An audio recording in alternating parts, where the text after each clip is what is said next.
stuff. What space you got on the phone? No, I'll use that stuff, but I can edit that.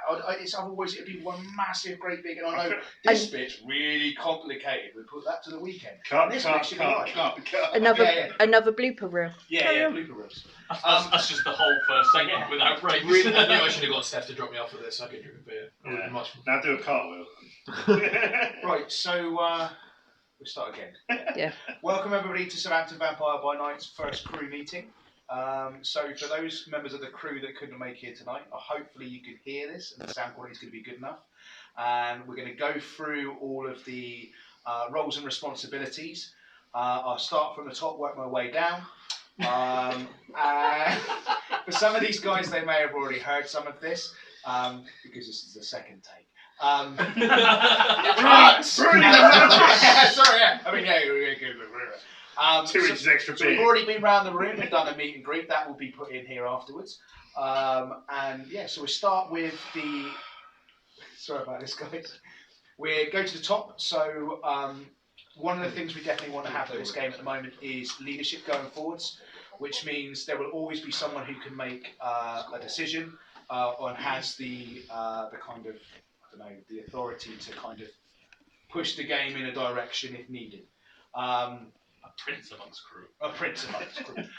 So at the start of the game, I'll be taking that responsibility. But as the game goes forwards, it's one of those positions that we like to kind of change hands and stuff like that. By Rock Lala. Yeah. What he said? What's that? By Rock. No. It's Okay. Pass me a coaster. Look good in respect. So that beer right now. then we'll talk about some of the other roles in the game. So we've got refs. Refs in the game will be they won't when they're to be point of contacts for players to help with rule questions or disputes or anything going on in the game like that. Has a question then. Yeah. If your refs are points of contact for all rules-based questions, will they be outfitted with a tablet with a PDF copy of the rules on it so they can have something they can access and check rules on? Not their shit Well, memories. Yeah, at the drop of a hat, essentially. There will be at the game. We will be providing. Or do they just need a really good memory? We'll be providing rule books, like the ones that Emmy's got over here. Here's one we made earlier.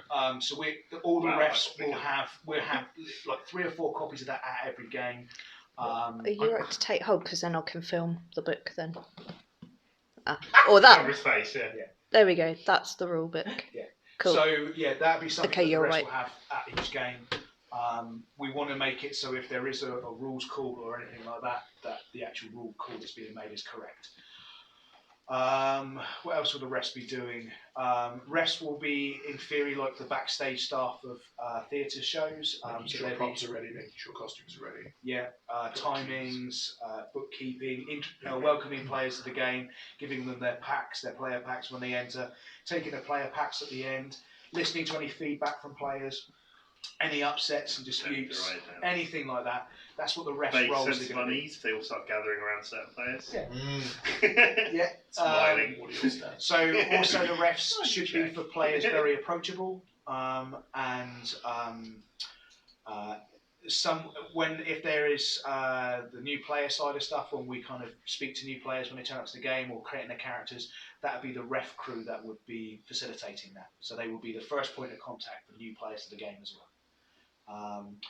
So then after that, I'll talk about some of the other role, which we've got World Ref. So World Ref is, the game is kind of split into 2 halves. So storytellers deal with the live games, world refs deal with the world plot as a whole. And that is to represent that in Vampire the Masquerade, it's not just a little tiny court that the game happens in. It's actually a massive world, and so there's world events that take place. So some of the things in the timeline that's found within the book, some of the events that come up is where, let's say, the Giovanni clan side or become partnershiped with the Setites. There's events where the leader of the Sabbat gets assassinated. There's the Ravnos all going cray-cray. The Malkavians admitting the prank that they've done. And all of these big events, these are things what the World Ref will, through the use of NPCs, conversations on forums, letters, lots of different means. Put that information out to the game in an organic way. Oh dear. Foreshadowing. Shall I stop that for a minute? Just push it on. What? Just. No, the red button on the side. No, okay. I don't know. Oh, there's a red button in front of me. We're qualified in a Mark 1 and Mark 2 stick. Your camera holder is having a strong. Don't worry, watch it. A strong? Having Are you having a stroke? It's because you're holding the cable. Oh. You shouldn't do that. Oops, sorry, I didn't notice. That will cause it to flip out. So they're not like. Sure. So My bad. just clarify. That's less of a ref and more of like meta. Yes plot and management. no. Yes and no. So there is meta plot, but that is specific to do with the game. So These as are a more world events. ref, would refs go to him between games to ask questions about what's going on? It- How would they be? How is it a ref? Right, so what the world rep will do is, as I say, they planned out these events that are going to take place in the game. They will then have planned how that information will be put into the game, but also if there's other world events they want to happen outside of the canon's material, they can also put that in, timeline it and stuff. Now the interactions they're going to have with refs and NPC crew and stuff like that is, if they want that information, let's say they want an Archon to come and deliver a letter to the prince, for example, they would then speak to the storyteller for the Camarilla game and say, look, I would like this character to be played by a member of the NPC crew. And then the world ref would present the storyteller with a character sheet for the Archon and then ask them to say, I want this and this bit of information to be delivered to the prince. Then the storyteller would then speak to members of the crew and say, right, tonight at 8 o'clock, I need you to play Archon X. You need to turn up to the court, walk through the court, and approach the sheriff and then want to see the prince.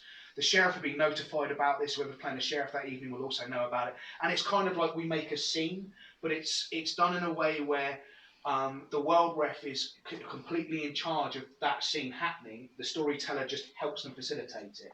So where the storyteller is in charge of the events that take place at a court, as in regards to the events of a court, the world ref is in charge of things that could interact with that court from afar, if you see what I mean.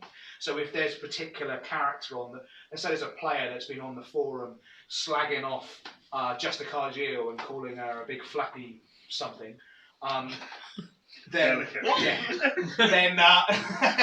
big flappy mouth. My hands went low, but I meant mouth. Big flappy mouth or something. Yeah. Justicargio, the world ref may decide that Justicargio has taken offence to that and wishes to then have a member of her Archon team come and have words with said player. So the world ref will need to be able to go through the NPC debriefs as well. Yes, yeah. So world ref is kind of, as I say, if there's shit going on outside of the court, the world ref will be kind of in charge of that. They're kind of like secret storyteller. Secrets, yeah. It's like a so your storyteller during your individual court events, but you've got like this sort of super storyteller who's sort of telling sort of the outside story and how it's making the world alive. Exactly. This is why when I said when we're doing the meet and greet side of it, I said about Al's background and stuff like this. Why I was trying to push this role towards Al, because he is his knowledge base about the game as a whole, the events that have taken place. That's what we want from a world ref, is someone who's so knowledgeable about clans interactions, key NPCs, events that have taken place in the history, because we want players to feel like they're part of a world and not just part of a court, especially with the international players. So I also have access to White Wolf. A lot of my friends actually worked for and wrote for White Wolf about the specific stuff that you'll be doing. So I can ask them directly, like, hey man, because I play with them right What here. the hell did that paragraph mean? I assume Seriously? that, I don't know, Event X, it's called by Al. I need basically to organize my NPCs or the people that populate the code that I'm running to either counter-react or react and read the group? it'd be natural. So it would be, Okay. Al would turn around, let's say in this particular scenario, a player has upset Justicargio. Yep. on the forums, which Al will be, and all of us will have access to and have characters on. But Al's decided, from a world rep point of view, that Justicazio's taken offence. So he will then turn around to you, if you're, let's say you're storytelling the camera court, and it's a camera that's upset. Al would say, right, here's the character sheet for the Archon. This is their purpose at court. This is what they're going to come and do. They're going to come and present this letter, or they're going to come and speak to this character. So he would then ask you, when he gives you sends you the character sheet, to supply an NPC for that evening. So you would then, or Al would, speak to you. You would speak The fizz rep, basically. Yeah, you would speak to organise a fizz rep for that night. It also means that if let's say you had already planned in other stuff going on, you can slot that in. Okay. If you see what I mean. So, but what's quite nice about that was, because if there's already things happening in the plot event, and then the world ref says, well, this has happened, I want a reflection in the court, we'll be in a position to go, well, we've already got this NPC that's already going to be in the court that's associated with that character, so we'll just add it onto the back of their brief. But it also means that, normally where, because if you've got two refs with their own agendas, storyteller, world ref, it means that if you're running a plot where the character at that court, the players are being punished because they fucked up an Elysium or something, and Al just decides that actually, no, Archon needs to turn up this night as well. Tough shit to the players. Okay. When they're getting bollocking for breaking Elysium, an Archon turns up, and it's organic, it's natural. It's in the blind as well. So you can't say, Skew's annoyed, so he sent an Archon and the thingy and the grumpy local elder to all bollock him one night. His actions, Al's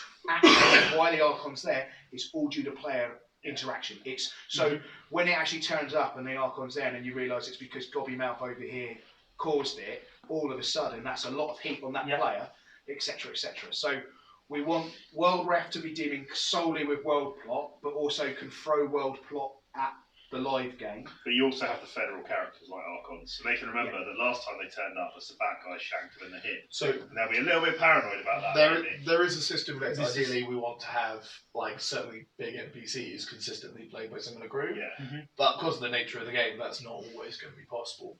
Yeah. One of the things we discussed a while ago was each of the important NPCs, the recurring NPCs, are going to have iconic items or looks that will then we can, like, okay, if you've got a big blue flower in your lapel, that means you're just got air. If the fizz rep's not available, but you need that NPC, someone could put that hat on. Literally an actual hat, so right? One of the things that Stu did when we were playing was they had Saxby would always have white glove.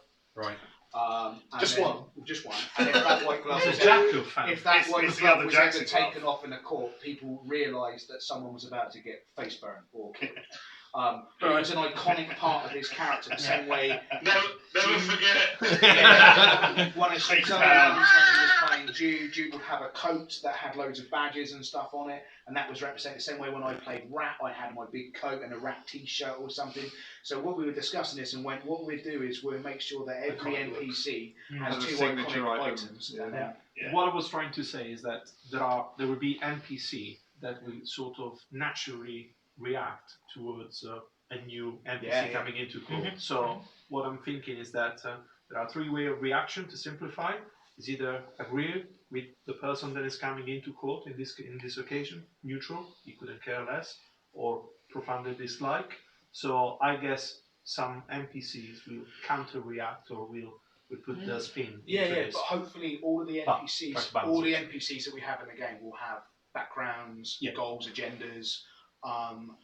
They would have, over a period of time, built up dislikes and likes. So, for example, if you had a normal stock NPC in a court, let's say the Seneschal, and the Seneschal, due to plot that happened a year ago, got completely fucked over by Justicazio, when her Archon turns up, that's already on the character sheet, dislikes Justicazio, and it had happened. So it'd be, if at the game the Archon turns up and insults the Seneschal, then that will be added after the game. We turn around to the NPC, or at the end of every game there'll be a debrief for NPC crews, which means, I'll get to this, but one of the responsibilities of being an NPC is at the end of the game you would then write up the character sheet. So if a player really wowed you or fucked you over, or another NPC you got on well with, or you've gained boons or lost boons, you add all that to the character sheet, so that then goes onto our database, and next time that NPC comes out, you would read that before playing them. so you would remember. It would keep that continuity that everybody knows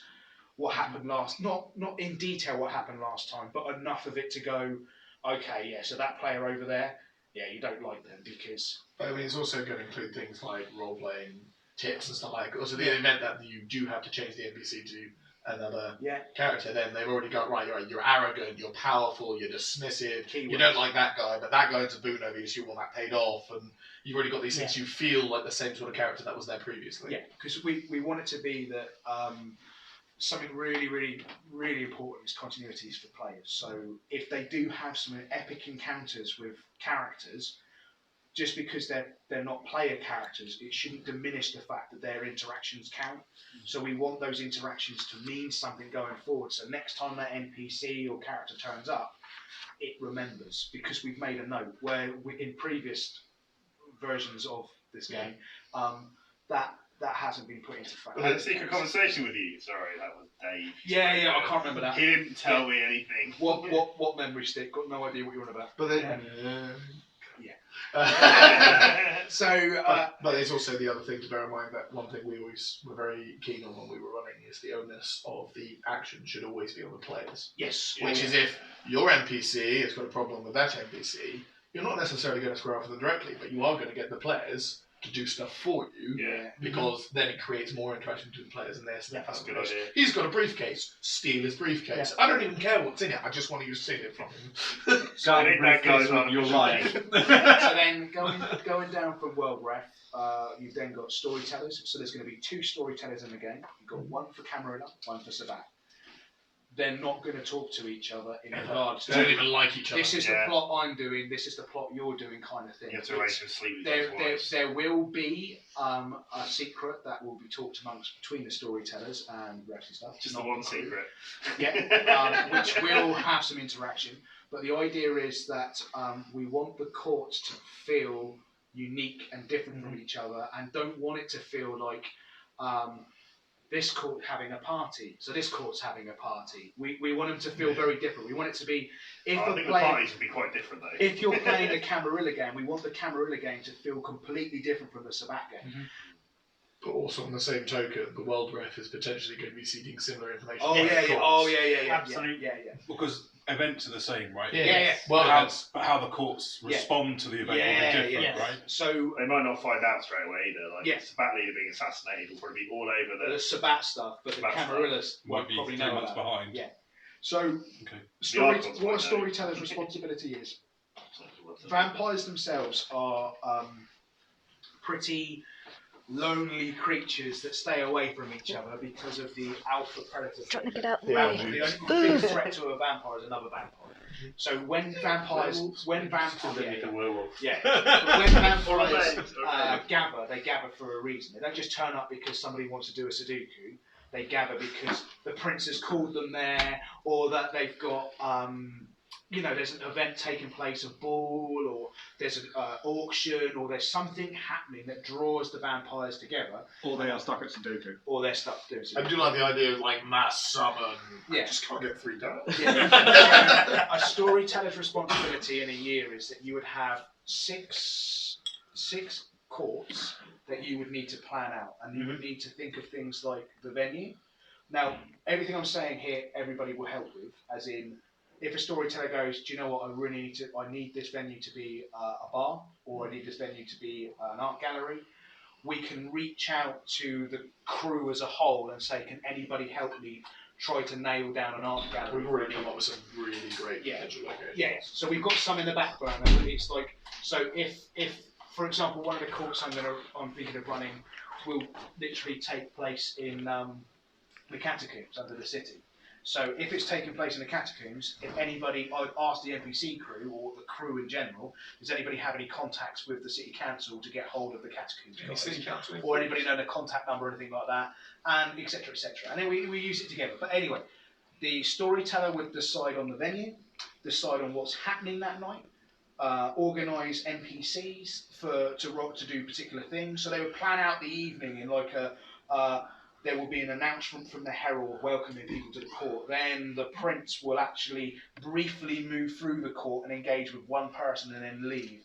The sheriff will be on the door for the first hour, but then leave and hand it over to other members of security, his hounds or something. Then I'm going to have it where the scourge comes in, dragging another player and throws them into the court in a kind of, I caught this one, blah blah blah.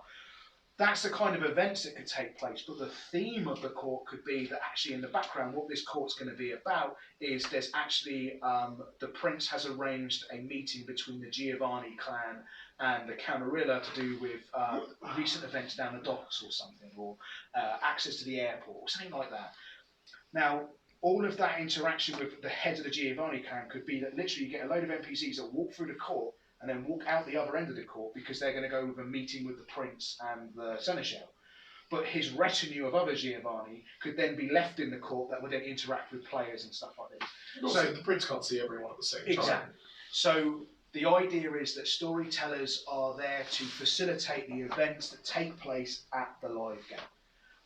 And then if they've got any kind of NPCs that they want that need filling, they then fill them with the NPC crew. If the NPC crew doesn't have an allocated NPC for that evening, that's when you play your two stock characters. So that's where you'll have your two characters you've made up, and you can come and play them that evening. So storytellers have got a tricky job because they've got to come up with 6 interesting reasons for vampires to get together. So, for example, the Sabbat are quite easy in regards to themes because they've got lots of rituals they do. You've got all the things where they hang the people up for the blood baths. You've got blood feasts. You've got the actual Waldry thing where they get all the new members in. Do the fire jumping, mate. Fire jumping. There's all kinds of stuff. Pit, yeah. Why not have a fire jumping court by getting some fans and tissues, getting some stuff, putting a fan underneath with some red material flying up, and say, yeah, this is the fire test. Stuff like that. And then for me, Camarilla, I mean, I think about things like Toreador Bulls, auctions, meetings of heads, dignitary meetings, giving of status. Arcadian Funhouse. So there's weird and wacky stuff we can do, but the idea is that we're going to have these games, these courts, if you see what I mean, that's set out, and then there is a meta plot that will run through that will be the privy of storytellers and world ref will know the meta plot. As far as NPCs and other refs, you won't know meta plot going forward. You won't know unless you're specifically involved in it. There's stuff in the game that we want to limit the amount of information the NPCs know. You want to get it as blind as possible. Because we want them to react in a way that's really, we want you to be surprised actually at the game and go, if someone don't mind. And then react organically to running around the room trying to, get player help with something or whatever. These roles are obviously going to be quite complex. The world ref is going to be quite a complicated role. Some of the storytellers for different games are quite complicated. They will need people underneath them that they can afford to delegate specific tasks to. Yeah. But that is another hat that then multiple people can take up. I mean, it should be that the world ref will have a lot of work to do before the game launches, as in their workload is front end heavy, and then reactive. But then their actual job afterwards is all just reactive. Literally cannot miss people. Storytellers will have a lot of work to do before the game, but at the game they shouldn't be doing a lot. They should literally just get to sit back and watch their masterpiece and occasionally tweak. And then if something goes a little bit awry, they can just kind of push things in a different way. But they can ask for ref support in helping them get things in the right direction. So storytellers have an NPC, or are they going to be a ref? So storytellers, when the game actually is happening, the storyteller should have done all of their work prior to it. So in theory, they could crew that evening. That also does depend on the particular style of the storyteller. One thing that we worked quite well for us when we were running is you were very organised, knew to do, and I'm very reactive. I do things on the fly. So I will tend to make up stuff as I'm going along and react. Okay, we're going to try to take course in that direction because that's the style that works best for me. James, if you want anything, just help yourself. Depends on the storyteller, I think. At that point. So moving on from storyteller, one thing I was going to mention actually, is it worth having a third storyteller for the neutral shenanigans. That more comes under the world ref. I mean, obviously there are going to be specific things that happen. As in stuff that's happening in the city. Yeah, I mean like the local, mostly neutral clans, because other stuff should just be independent clans. Giovanni follows us there. Yeah, neutral clan stuff. That will be. Because they'll be in both games. That will be a function of the storytellers and world ref. Yeah. So it would mean that if the Camarilla and Sabat aren't talking to each other, the storytellers, they could have two very different Giovannis. Oh yeah, but all of our NPCs that we're using, anytime we create an NPC that goes on a database that all of us can see. Yeah. Okay. It's more to do with the storytellers. Of course, we're going to talk to each other, but it won't be things like this is going to be my complete core. This is all of my timescales and stuff. It's going to be more along the lines of I want the games to feel different. Yeah. So if you're running Sabat and I'm running Camarilla, our games shouldn't feel like you shouldn't feel that I keep on interrupting or pushing my views on games. Consistency in those neutral factions. I think the simplest way of putting it, say you got the Camarilla storyteller and has been running some encounters with the Giovanni. Yeah. So that's been some communication with the world ref and today's Giovanni. Now, a few months down the line, the Sabat storyteller goes, well, I want to do some stuff with the Giovanni. And the world ref goes, okay, I need you to use these NPCs with this information. Yeah. So the world ref is the idea is that if a storyteller uses stock NPCs that they've created that are in their court, but if they want the world to interact with their court, they go to the world ref, and the world ref provides them with that pull. Yeah, because the best way. What that means is exactly what Kit was saying there, is that I've just done a plot with the Giovanni and they will turn up at my game and they've been interacting with players and they've now got a shitload of information. Yeah. Now, 4 months later, Emmy does a plot for the Sabat with the Giovanni and all of a sudden they've got all of this organic information to turn up to his court. We've got to make that shit up. He's already had it. Yeah. I think it's also the case today is if Al takes on the world ref position, like I said, there's going to be other people he's going to delegate to in that scenario. Like, right, okay, we're doing a lot with Giovanni at the moment. I need to focus on the rest of the world, so I'm going to delegate Giovanni decision making, so to speak, to that person to get a consistency for running through this plot. I suppose that might be a good idea if the world ref delegates little bits. You can literally go, the Giovanni guy and the werewolves don't know what each other's doing, because if they are at cross purposes, the world ref is going, you fucking idiots. Yeah. Cool. That makes sense. What I mean for to kind of like, if we're not talking, it's not that we're not talking, it's that we're you're not working together. Yes, it's not like both of us are working to do a Camarilla court, both of us are working to do Sabat. I think the idea is not that you go to let's say, I mean, one of the things you talked about in the setup was like you could infiltrate different courts.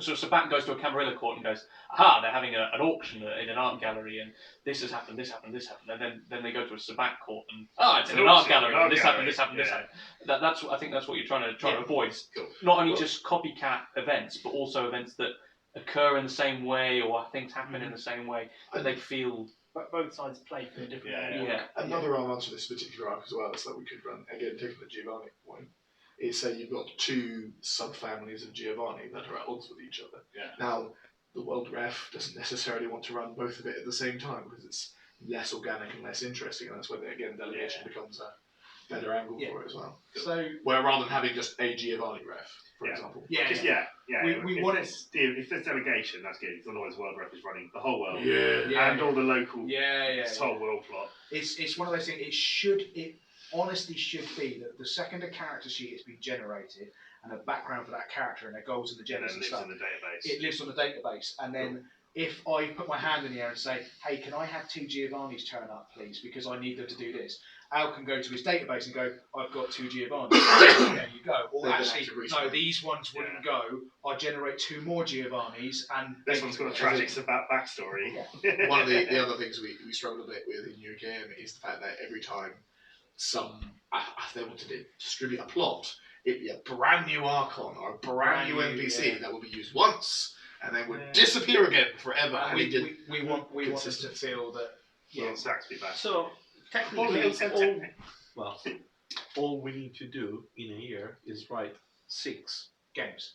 That's it. Yeah. And then the rest of the other 6 games would be basically potentially a counter reaction of the other team. Yeah. It should be that, because I was thinking about workloads because of burnouts for refs and stuff like that. We're trying to, as I say, put hats around, which means if I know my responsibility is to run 6 games out of 12, and your responsibility is to run 6 games out of 12, well, that's half my workload and half your workload. Yeah. And if we then got support from a world ref to help us with NPCs, and we've got a whole crew of players that are there to help NPC for us, we don't have to try and we need 5 NPCs. Anybody help us? We've already got a crew ready. In fairness, the only time that the 2 storytellers really need to interact with each other at all is if one of them turns up, they're going, funny story, one of our guys got the location of the court and about 20 of them are turning up to attack. No.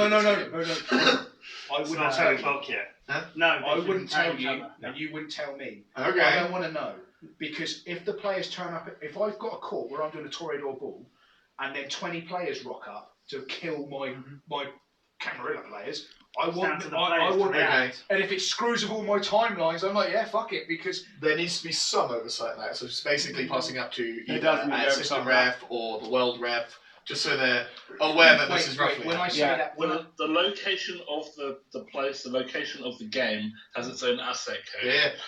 And there has to be chain of custody so that we know where that asset code got sent and how it got into the hands of the other team. You'd have to tell the refs on the ground as well. Say you've got 20 players for your player base, and 15 of those players go, well, our Sabat now know where the Camarilla game is. Yeah. We're going to basically turn up. You're going to be there going, like, hey, my Camarilla game. Oh, I've only got 5 players. We're an hour into the game. I've still only got 5 players. That won't be an issue. Kicking the door and kill everybody. No, that won't be an issue, because there's only the player base. When you play, you can either play a Sabat or Camarilla. You can't play both. Okay. You also the NPCs at the game and the crew and stuff like that should also help make up numbers. So if the crew at the Sabat game, the likelihood of those characters then turning up to attack the Camarilla court, if they're Sabat, for example, wouldn't really happen, because we need that crew to be playing characters at the other game. The action should be on the players. So it's the players doing the attacks, and it also means that if they turned up to that court, let's say you've got 10 Camarilla players who decide to attack a court, and at that particular court there was only 5 Sabat players who turned up, there would still be a crew that would be at that game, that would be on and stock NPCs. But what I was saying is that, let's say that I run a game where I decided to have a strip into the blood bank. Yeah. You will know. Well, No, 1 month no, later, because you will eventually know. If you're doing a court that takes place in the blood bank, that's fine. Yeah. You should. No, but the consequences of what my players what have you done. Yeah, depends on what happens. If you tidy up before you leave and lock up. Burn the place. The idea is, as a storyteller, we're Burn writing plots and stories for the venue, the reason why it's taking place. So if you've organised a court to take place in the blood bank, and that's where your court's taking place, and we've got a venue that can represent kind of like that. You know, I know the university's got some fake hospital kind of wings in it. Yeah. You could try and hire out them, have the game there, and that's fine. And then in the real world, the representation of that court happening, that the blood bank was, lots of stuff has happened, hits the news. So in the news articles we do, which will be under like filmed with news on the Southampton. That kind of that news report will mention that. You know what I mean? Like blood bank raided, loads of blood, blah blah blah. Fundamentally, post-game debrief, we burnt down the blood bank. That gets passed up to the world ref. The world ref goes, I'm going to put that in the news report. Fundamentally, if you go back to the people who know there were Sabat players coming to Camarilla game are the referees, who are pretty cackling to themselves when they book in those players. Yeah. And then they know that there's going to be shenanigans going on. Yeah. It should be can, out of character, be ready to ref some fight scenes. It should be when you're organising your courts. So I keep on saying I don't want to know. What it means is that if I'm planning my court, I should plan my court. This is what it's going to be. I'm going to have a lovely Toreador plan. Everything will go well. But you've got a load of players coming to the game. You tell me that there's going to be a load of players coming to the game, but I've already arranged my game. I don't rearrange it around that. If that makes sense. The knowledge shouldn't affect the game. Yes. Which is very important because now trying on bulletproof vests. If you've written a storyteller game for the Camarilla game where there's an Archon and his retinue turning up at 10, and we know that the rest of the Sabbat people from the other game are turning at 9:30, guess what? That Archon and his retinue still turn up at 10. Going, what the fuck? Or don't turn up going, that's too dangerous, I ain't risking my life. I like the idea an Archon looks on the outside going, send text. There's a lot of fires. Take care of the lot. So it should be, as I say, like storytellers, world rep, stuff like that.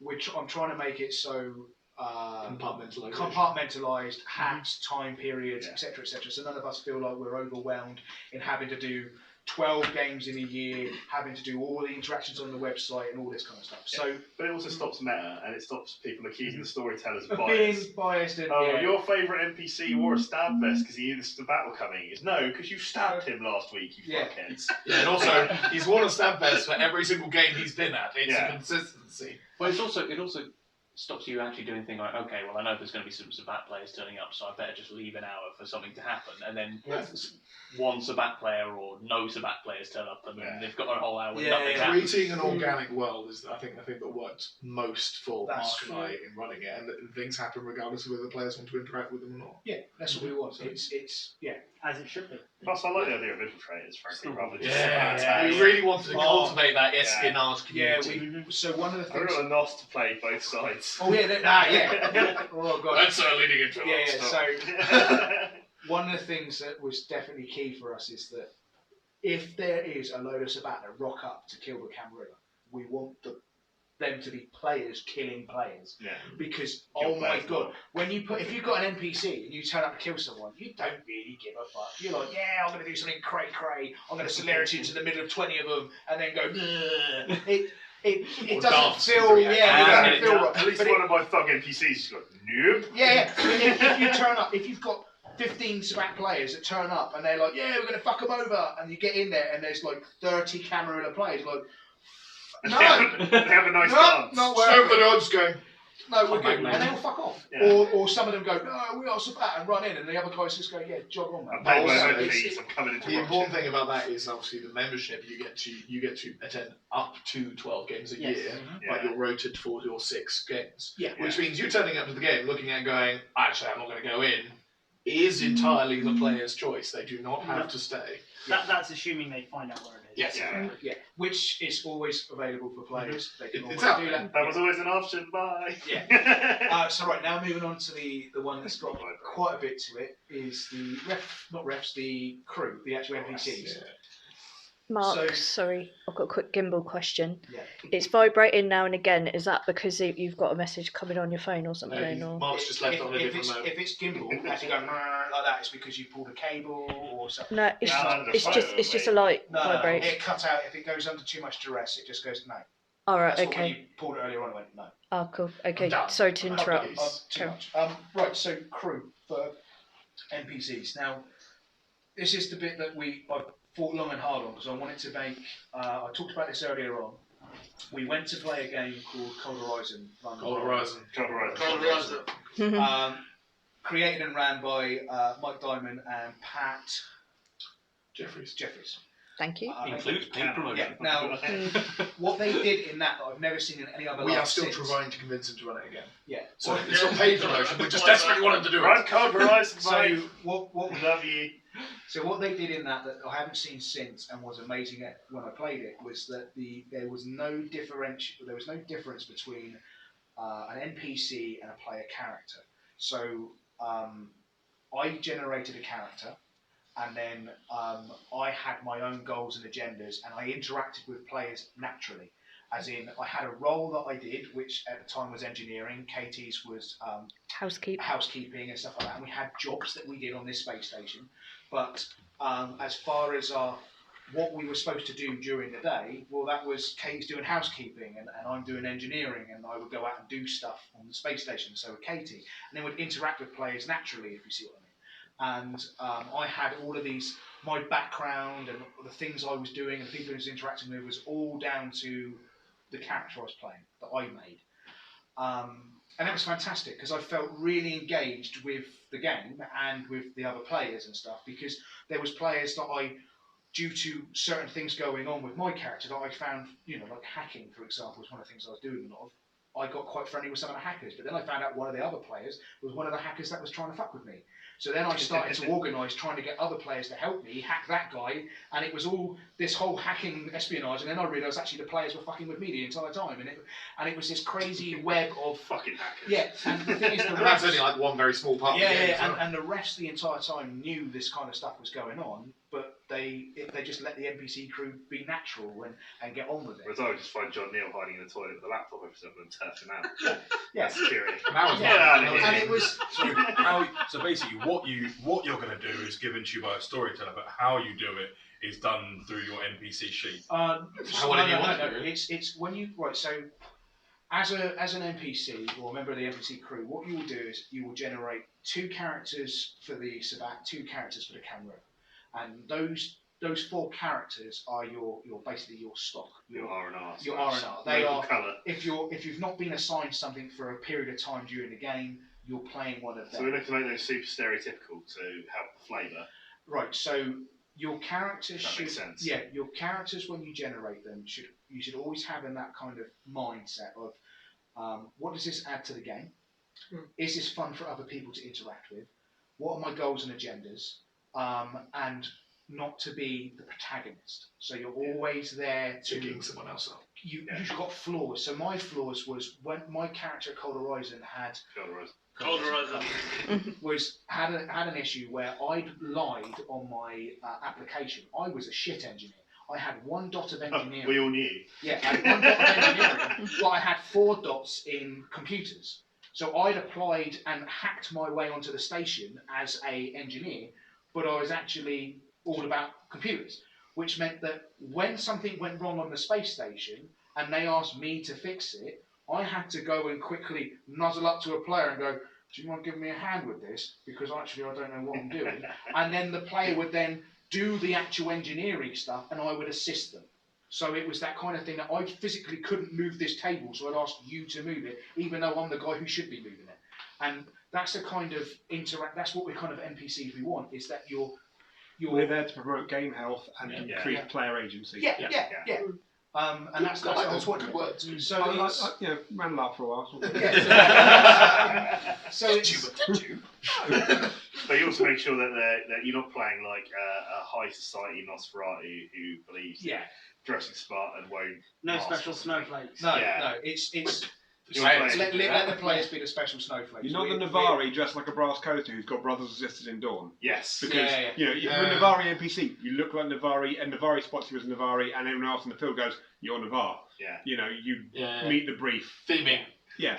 Crayon face. So you've generated your 4 characters now, and that's your stock. You've got your goals and agendas for them. You decide when you play them. They're your characters. They're up to you to do what you want with. Find your own story in the game with them, kind of thing. And then a storyteller or the world ref may turn around to you and say, between 10 o'clock and 11 o'clock, I need you to play this. And they will then provide you with character sheets, background, accoutrements, and if there is a costume that says they need to have, let's say, key parts of costume where he always has a rose in his lapel or a rose on his character, and he has a a ring. We, Southampton Vampire by Night, will supply that. I'm sorry, Mark. It says in the NPC notes he only ever wears a sling bikini. Yeah. Oh God. So yeah, we will supply. We will keep that kind of costume parts here, and then we'll bring them to the game and stuff like that. But the rest of the costume would be game appropriate costume. In the interest of what Kit was saying earlier, with just a bikini, man. We don't necessarily want an NPC who turns up, does one thing, and then is never seen again. If, for example, the ST comes up to us and says, "Oh, we just need someone to come in and barter a deal on behalf of the Giovanni," and we just say, "One of my NPCs is a Giovanni, could he do that?" Would that be acceptable? Yeah, because the storyteller storytellers and refs and stuff like that storytellers and world refs would know, would have access to the complete database. So what should probably be clarified at that point is if you're playing your 2 baseline NPCs for your guy in the Camarilla game, they will be Camarilla clans. Yeah. Not a random but also the priority on the ST's part, if they come up to an NPC saying we need this, is to first of all potentially look at the NPCs that are available and say, one of these. If I was a storyteller and I had to give a letter to someone in the game, I would look at the characters that are currently in the game. I'd treat your NPC as a character. Yeah. I'd look at them all and go, which one of these will be delivering the letter? I think it's more and then if none is appropriate, then you make a character up to it. Well, I think the MC you'll have a database that has all the data in, and it probably has primarily played by Scott. Has been played by Kit and Glenn. So we've got the database currently. So we know who's done it in the past. On there there's a sheet. So you've got your character sheet, you've got your background sheet, which gives you a load of, so for example, fluff. So I've been nicking them off the wiki at the moment.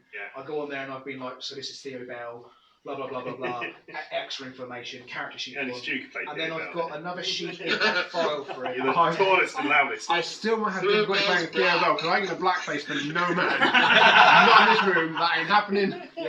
So the attitude, in this room is quite low. So then on also in that folder is another sheet that says last played by who, notes from the game, boons, and some other information bits. Status. And the thing is that after any time you as a member of the crew, NPC crew, play a character, it is your responsibility to, within 24 hours of that game ending, to have filled in that sheet. I was a ref, I'm not letting that in. Yeah, it's critical because we want to capture that information when it's fresh and we want it to go up. And that will, whether you do the debrief or not, will dramatically affect whether you're invited back to further games. And it's important. It's so important. So you need to have body cams. And then have someone watch that back and make notes.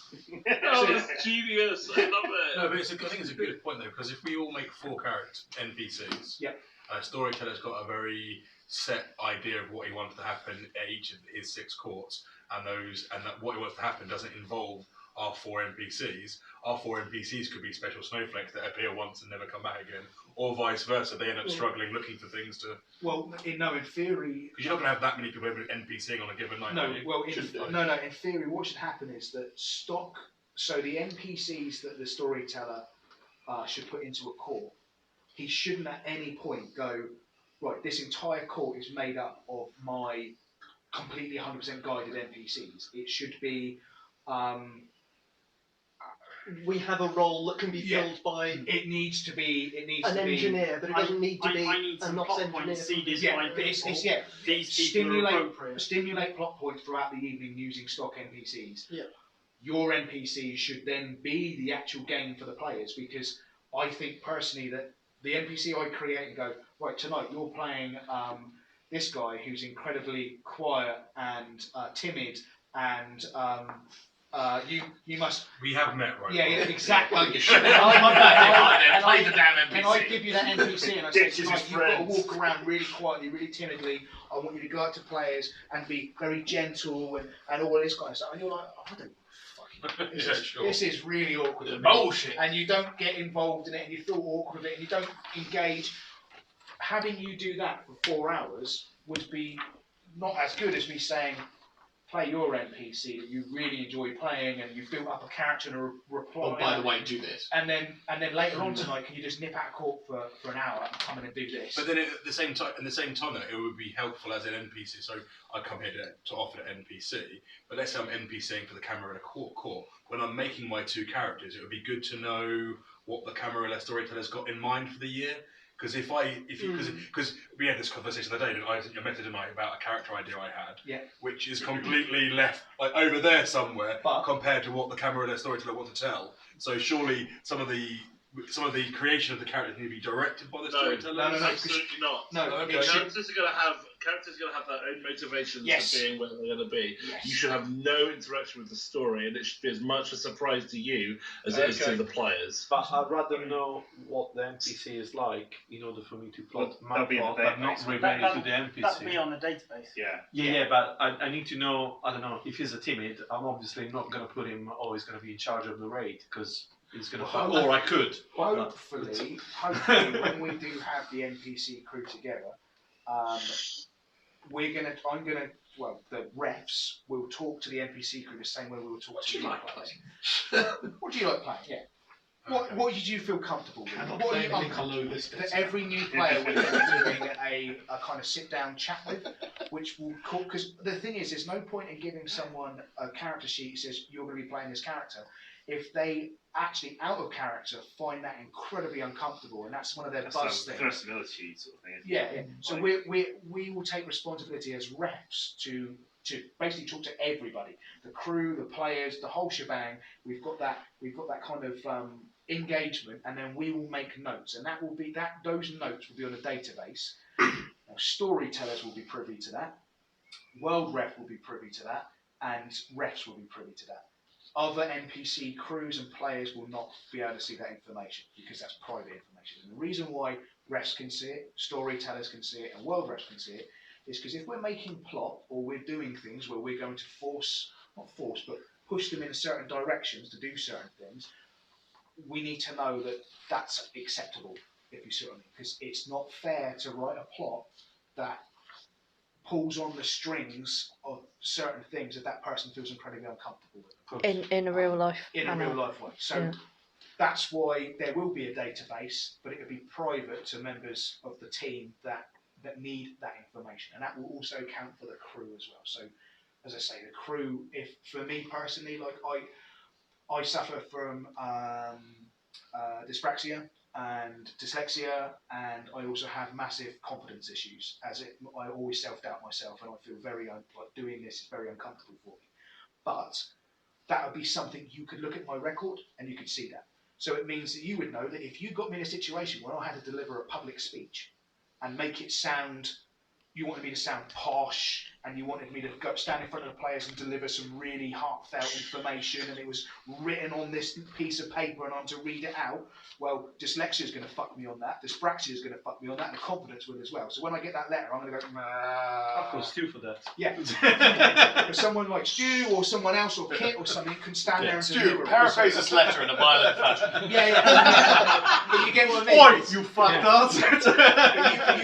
You would see that information against me as a player or something like that. So, but am I right in thinking that goes back to what you were saying before? Is that our characters we generate should be sort of not quite generic, but sort of archetypes. So they're very, very much of a kind.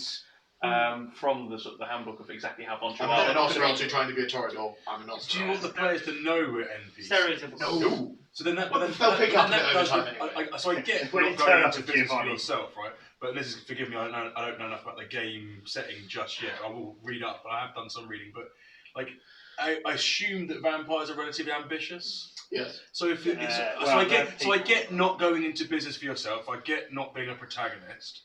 But then how do you balance that with then not going, well, he's an NPC because he doesn't do anything because he's because what you should be passive doing or he's timid. Your goals and agendas you've made for your character. Your goals and agenda could be, for example, you say you're playing a Nosferatu, and Nosferatu work on information. They work on information, boons, knowing things that other people don't, control of people, in theory by blackmail. Right. So you, as a character, one of your goals could be that you are going to try and accomplish getting blackmail, some dirty information on every single member of your court. Right. And that information will be then seeded back to your clan, and it's your way to make you want to be a spy master within the clan. And to get that promotion, you need to gather information on everybody in your court. You need to gain boons on people of power. You need, and that's the thing. That's your goals and agendas. So when you turn up to a court, but you're doing it over 100 years. Yeah. It's not like Yeah.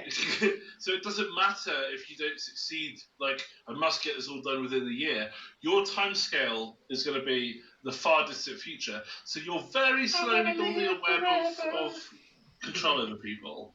That's the idea. That's not to say that you can't like invest in things, do businesses, do projects yourself. Yeah. But say you're doing something because it's something to do, and then a player is doing something, then potentially you're going to rivalry with that player, or you're going to back that player. The ownership then be on the player. Yeah. Being a bad guy, or being a helpful person, or being that's completely organic. That's what happens. It's slightly different with the Sabbat though. Yeah. We're in dialogue. We're in the NPC pack. You need to Sorry, guys. laugh like that was obvious. James You is might need trying to to say explain that to me, Al. They're the baddies. Okay. Wow. Hang on.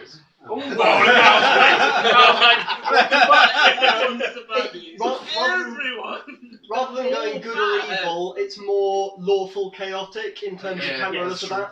Yeah. All You could vampires kill technically people every day. be the dark hero if you are a Sabbat. You might say, screw the system, we're going to make it right as it should have been. It's competing ideologies. Okay. They both think they're right, and that the other way is fundamentally wrong. Yes. The One Camarilla group are, the glass is hiding half from full, society. the other group are, the glass is half empty, and the independents are like, why isn't there beer in my glass? Fill it up. There's other people that hang mortals on hooks to drink the majority. I'd rather of have 3D characters, 3D NPCs. I have no problem in having, I don't know, a timid Sabbat leader that needs to prove that He'll get eaten. he will get eaten, Yeah, or he that needs can to, happen he needs to prove what he is, organically in play. but Yes. he needs to have. I have no problem what sort of persona you want to build with it. I'm happy to run with whatever you want. If you're comfortable, I'm be even more comfortable. You can say, I'm going to be very placid, but I'm going to be absolutely the bringer of chaos when I'm caked. The Placid's not my point style. I was trying to get to Well, it's very different. It's different. It's easier to be in the Camarilla as an NPC, to build your own web of influence. But the Sabbat are all very intense and they're all together, and they're a pack. They're a unit, and they drive together. there would be a lot of peer pressure. Yes. Well, It's peer pressure. It's peer pressure. Yeah. Oh, they did that. We need to do better. Your NPC has to be within that social structure, and sometimes you've got to take actions which move other players. I mean, if you've ever, you need to look at the Sabbat section and see how they interact, how they are all tied together by bonds of blood, and then you'll understand a bit more about why their motivations are very, very different than the Camarilla. Plus, remember that Camarilla technically will move with humanity.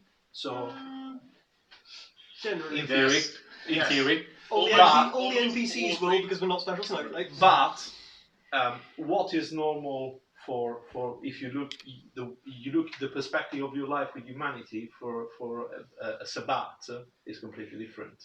Killing could be an option, while if you are on a humanity path, you will start to have a bit of you need to think about it. Sabbat should have a higher mortality rate in general. And in the Sabbat, being on the path of humanity, being a human being, is actually a big no-no. Yeah. They work very hard to strip Fuck away mother and humanity. vampire. Well, only once you pass. It's actually the rules as part of the social system. No, I still think it would be important during character creation to get a lead on that, because you might have other NPCs like myself who aren't overly familiar with it at the time. There are going to be some breakdowns. I think people like myself would need help in balancing that because when I write a character, you want me to write a character. So I'm going to write a goal, an objective, and I'm going to write some momentum, and I'm going to want to achieve that, right? Yep. But in that essence, that makes you unique, which makes you a snowflake, which makes you driven. There's unique and then there's You've got experience with a lot of I probably haven't got that problem because I never played this game. Right? Yeah. There's a reason I didn't play this game. Well, okay. Also, you The could answer be to freshly your turned question as an then- NPC. Yes. The answer to your question then is to. I want to call you Nick because you're like Nick Trevino. I'm sorry. What? Wow. You want to A little tell bit, and the camera's far away. And I'm not wearing my glasses. You're breaking up. Alexa, turn the lights off. I want headphones. The point, if you want to generate a character, then go through the anti-Tribu stereotypes and make that character. Make it directly out of the book. So this is what this character is. Okay, fine. As its greatest thing. Be that guy. That's the best way. You're punk rock. At the end of the day, NPCs are going to be like players, and there will be players which haven't played the game before and don't know all the lore. There will be briefs, there will be explanations. Oh yeah, there's some buttons in there, isn't there? It's basically because otherwise what you sometimes find is you go to a game and everyone's a special snowflake and none of it's like a story. I had a drama, sorry. Whereas now we're actually going to have sort of the story that people are expecting will always be there because we're all playing. Because if you're at a ball, there will be a guy from the brew yard that's doing the thing that's expected from. Also, in the clan, you probably make the NPC pack. It's one of the things where, as I say, when you generate your character, think of a character that you would like to. So, let's say you were reading the rule book and you were reading through the Sabbat stuff and you went. I've been through every clan, by the way. I have been through every clan. So if you went through and you went, I really like the idea of that clan, and I like the idea of, let's say you're playing a Brouillard and you wanted to play a Brouillard that was wanted to find out more about the past of the clan. That's it. You know, that's your kind of concept in a way. You want to find out about the history of your clan, and that's perfectly acceptable to have that as your kind of. That's the clan you want to play. You're interested in that. You can make the character up around it, the background and all that stuff. But your kind of main focus is you want to be in story. So. But the interactions with the world is going to be organic because you're not. Okay, that makes sense. Yeah, because we don't want you to say, I want you to make an NPC, but this NPC you need to tell me exactly every single detail of how you're going to interact and all this. You just got to make it.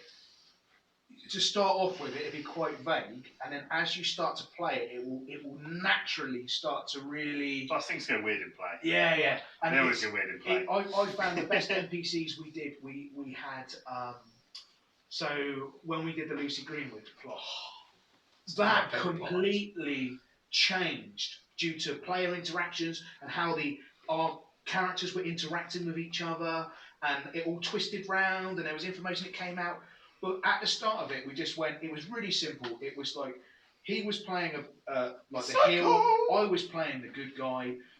We had a neutral kind of prince in a way who just really wanted to just try and make the domain better and sell it off. So they were looking for profit, and that was it. And it was supposed to be that the players could utilise me to help fight against him, or he could fight against me. And I hated the prince character, but she controlled me. But I then wanted to protect the prince character because she had knowledge of my past, and it was this whole dynamic thing that we'd set up at the start, but was very vague, and it turned out completely fucking different. But it was we basically built a small group that was designed to, at the extensive beginning, be very, very strong, very powerful together. Yeah. But would have designed flaws that if the players discovered, they could exploit to break them apart. Sure. So, for example, the way they got me was. Huh? Oh, it worked well. Yeah, sort of.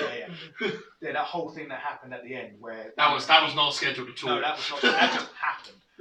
So, for example, the background I had was that the actual prince herself had put fake memories in me. That my sire was killed recently by the Sabbat, and that I was tracking down a Sabbat into the city. All of it was fake memories, fake news, Trump style. That was President Trump. Sorry. No political views put into my head.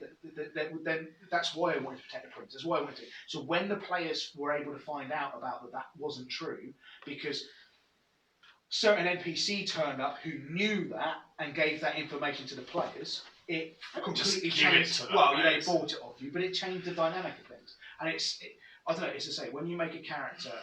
You've got the bare bones at the start, rough idea of what you want to do, what's interesting you, etc., and then you wait over time and you'll see it develop and become, And if you go, do you know what? I really fucking hate this NPC.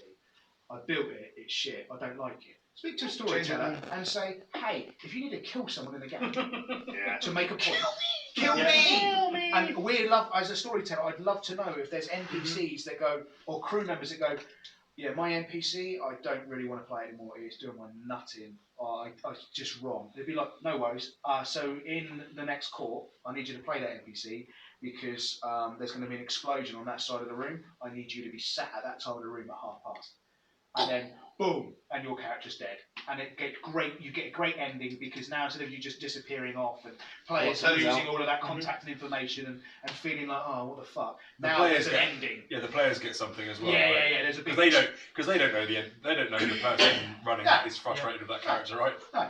And it's like what players normally do is they play a character and go, I'm not enjoying this character, so just don't play it. And then all the people that invested into that character, either trying to manipulate it or get boons from it or whatever, they lose it. Yeah, they get no satisfaction. Yeah, and we don't want that our crew. Our crew should always give the players a payoff. There's another aspect which I think is probably worth mentioning at this point is there is always going to be a certain amount of information bleed between OC and IC. Some people are going to learn about what's happening in the other court because there's only so much we can control it. We have had a lot of issues in the past where people have got hold of information they shouldn't have. They've heard that someone's going to try and make a hit on them in court, and so they just don't turn up. Yeah.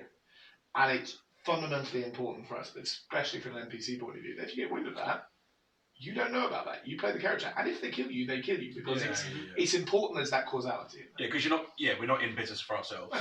We're in business for the. Yeah. What did you say? And the same game health. Yeah. In the same way, we will be holding players accountable to that as well, where we can. Yeah. The whole premise of this is that we're trying to make a game for the players. We want the game to be as entertaining, as organic, as free roaming as possible, not railroading stuff. But it's also the reason we put a high emphasis on making sure that makeup and costuming, so you really get people. Too many times, especially with Monday Night Vampire, we had a weekly game, and people get into the habit of just thumbing it in. So they turn up in their casual clothes. They don't make an effort of the character. There's a lot of OC chatting. We want to create an atmosphere where it encourages people to stay in the moment and to stay within the character. Yeah. So we will expect a higher level of costume in regards to, unless you take the merit, which I believe is called Masquerade. It's not Babyface. It's something else. It's called something else. You have to pale up when you turn up the court. If you've got to white up. You've got to white. If you're playing a Nosferatu, then you will be repugnant when you turn up the court. You can do this and then have a little picture to say, I actually look like this. But you'll be doing that all night. Well, you're doing that all night. The rest, otherwise, you will look ugly. Personally, I'm going to get an Orc mask. Yeah. If you want to fizz rep stuff, so for example, if you're going to turn around and say, I'm wearing a bulletproof vest, well, go out and buy yourself tack vest or something. If you're going to say, I'm carrying a gun or whatever, we don't want you to come up with a gun.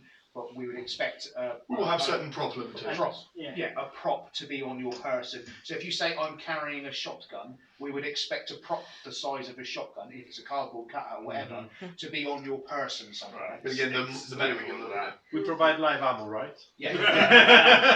Of course.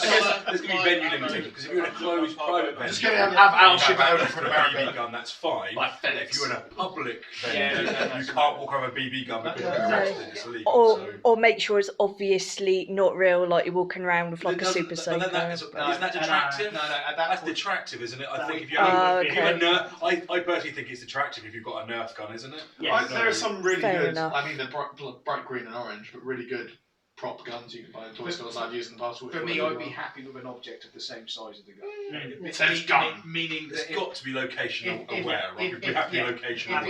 If you've got a piece of cardboard that you've reinforced that is in the shape of a gun, which if anybody was to see that in a silhouette, it wouldn't look like a fucking real gun. That's fine. I was thinking of one of those. Oh dear. Yeah. But yeah. So it's a hammer shot. Misfire. Put the gun down. Yeah.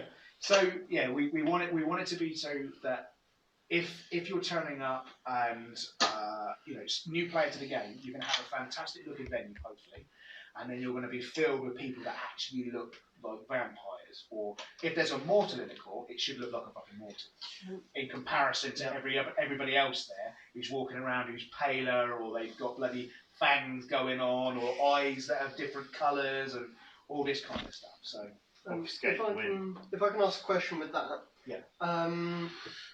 to be we devil's provide advocate that? in this way, be devil's advocate in this way, I assume the players will be held to a similar, if not the Yeah. same cost. Oh, yeah, absolutely. Yeah. What measures are being put into place, if any, to ensure that there isn't a cost barrier towards entering this place? If someone comes up with substandard kit to a game, will they be shut out of the game? One of the things we have discussed is the fact is about having a makeup person or a couple of makeup people there at the game, for example. We will look to hire in or get people that are keen on makeup to be there to do makeup at the start of the game. We will also, I've made one guide, which I did a Nosferatu and a Brewyer, where I was able to go to a charity shop and get myself a complete Nosferatu costume. No filming. And no filming in it. Fucking bastards. And sorry, I do apologise. You're a fantastic shop. Charity. NPCC. Edit that bit. Fuck them, the bastards. Looking after children. Yeah. Goddamn fan. Sorry. But I was able to get a complete costume from a character, including, except for shoes, but I was able to get trousers, top, extra jacket. I think I got some like a cap or whatever it was as well, and under 30 quid. So build your character within your budgetary requirements as an NPC and as a player, because essentially if you want to play a gangrel with animal features and you don't happen to have a furry suit, then you're going to have difficulty. If you happen to have a full, and I know Kev's got one, a full wolf suit, fuck it, go for the gangrel with the wolf suit, because you can do it. You can That's quite a lot of friends to say. Yeah, but you know what I mean? It's like, it's built within your budget. It's like... Yeah. It's also... He has only ever worn it for 10 minutes because he's sweated himself. It's a modern day game, which is the big advantage, where it's not like you have to go out and buy a full set of Larp gear. You can repurpose old stuff. There are so many tutorials out there for how to do like weathering and costume and how to achieve certain looks and layering of bits and pieces. It's less the fact that you have to come up with a beautiful, perfect costume. It's more the fact that it kind of needs to be distinctly your character. Yeah. And we're also making it, because the game is set in 1999, straight off the bat, there is a costume requirement. Because the costume requirement is wear stuff from the 90s, don't wear things from 2000. Puffer jackets, or a suit. Shell suit. It's a tick, and I've looked online and I know I can buy all of that stuff pretty cheap. 90s and fashion. it's just Some people are just giving it away. Or play a librarian. Yeah, with a cardigan. Yeah, exactly. And I think that as long as people put the effort in their costume regards to build your archetype, build your concept, build your clan. And when it comes to NPCs, we're kind of we're building a stock. We're building, so we'll probably have some stuff. Yeah, that you can borrow. that's the main part that I was wanting to Yeah, hear. That there will be, It's big and clever. yeah, there will be that sort of ability for people to.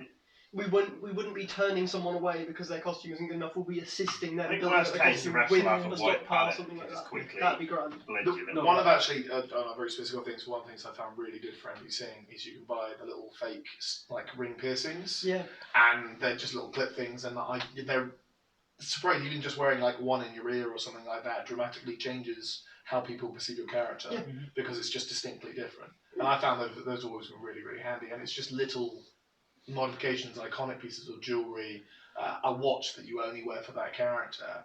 They're ways of distinguishing yourself and making that thing. No, absolutely, and that's great. When it comes to the NPCs, that's great because we are able to invest all of our money into kit for our NPCs, especially as we're making for the player characters. They've already invested a lot of money into their tickets, into their subscriptions. It was just that worrying that we're putting an additional cost barrier on top of the price of that. You have to get into kit. What Katie said about a stockpile, that's exactly what I was hoping to hear. That's what we're going to add as a caveat to this is that as far as the so we will have a stockpile of costume that we will build up as the game goes on. Yeah. So we just go to charity shops and build up. Like we need some Bruyere costumes. We need this. We need this. When we finish using that costume, it goes onto our rack. Yep. Which means if a player approaches us and says, "Look, I really need a leather jacket. I can't find one." We're like, "Well, yeah, we can lend you one of our leather jackets. That's not a problem." Yeah. We would then expect that character to still continue to look for a leather jacket, though. If they'll still look for a leather jacket. Or potentially buy it off the property. Yeah, or buy it off the property. But as far as I foresee, as a player for this game, you're probably looking for 4 years, or not 4 years. So the first year when you start playing, you'll pay 120 quid for the year. and then you're probably looking to spend between £30 and £50 on your costume. Yeah. That would be what I would expect a player to have. And that's for generally most LARPs, if you're going to a LARP, you understand you're going to be buying a costume, and that costume will be specific to that LARP. It's not like I've got a costume at home that I wear to LARPs and I go, well, I can wear that on the street. No, I can't. Because it's, it's a tabard, it's chainmail, it's... So they are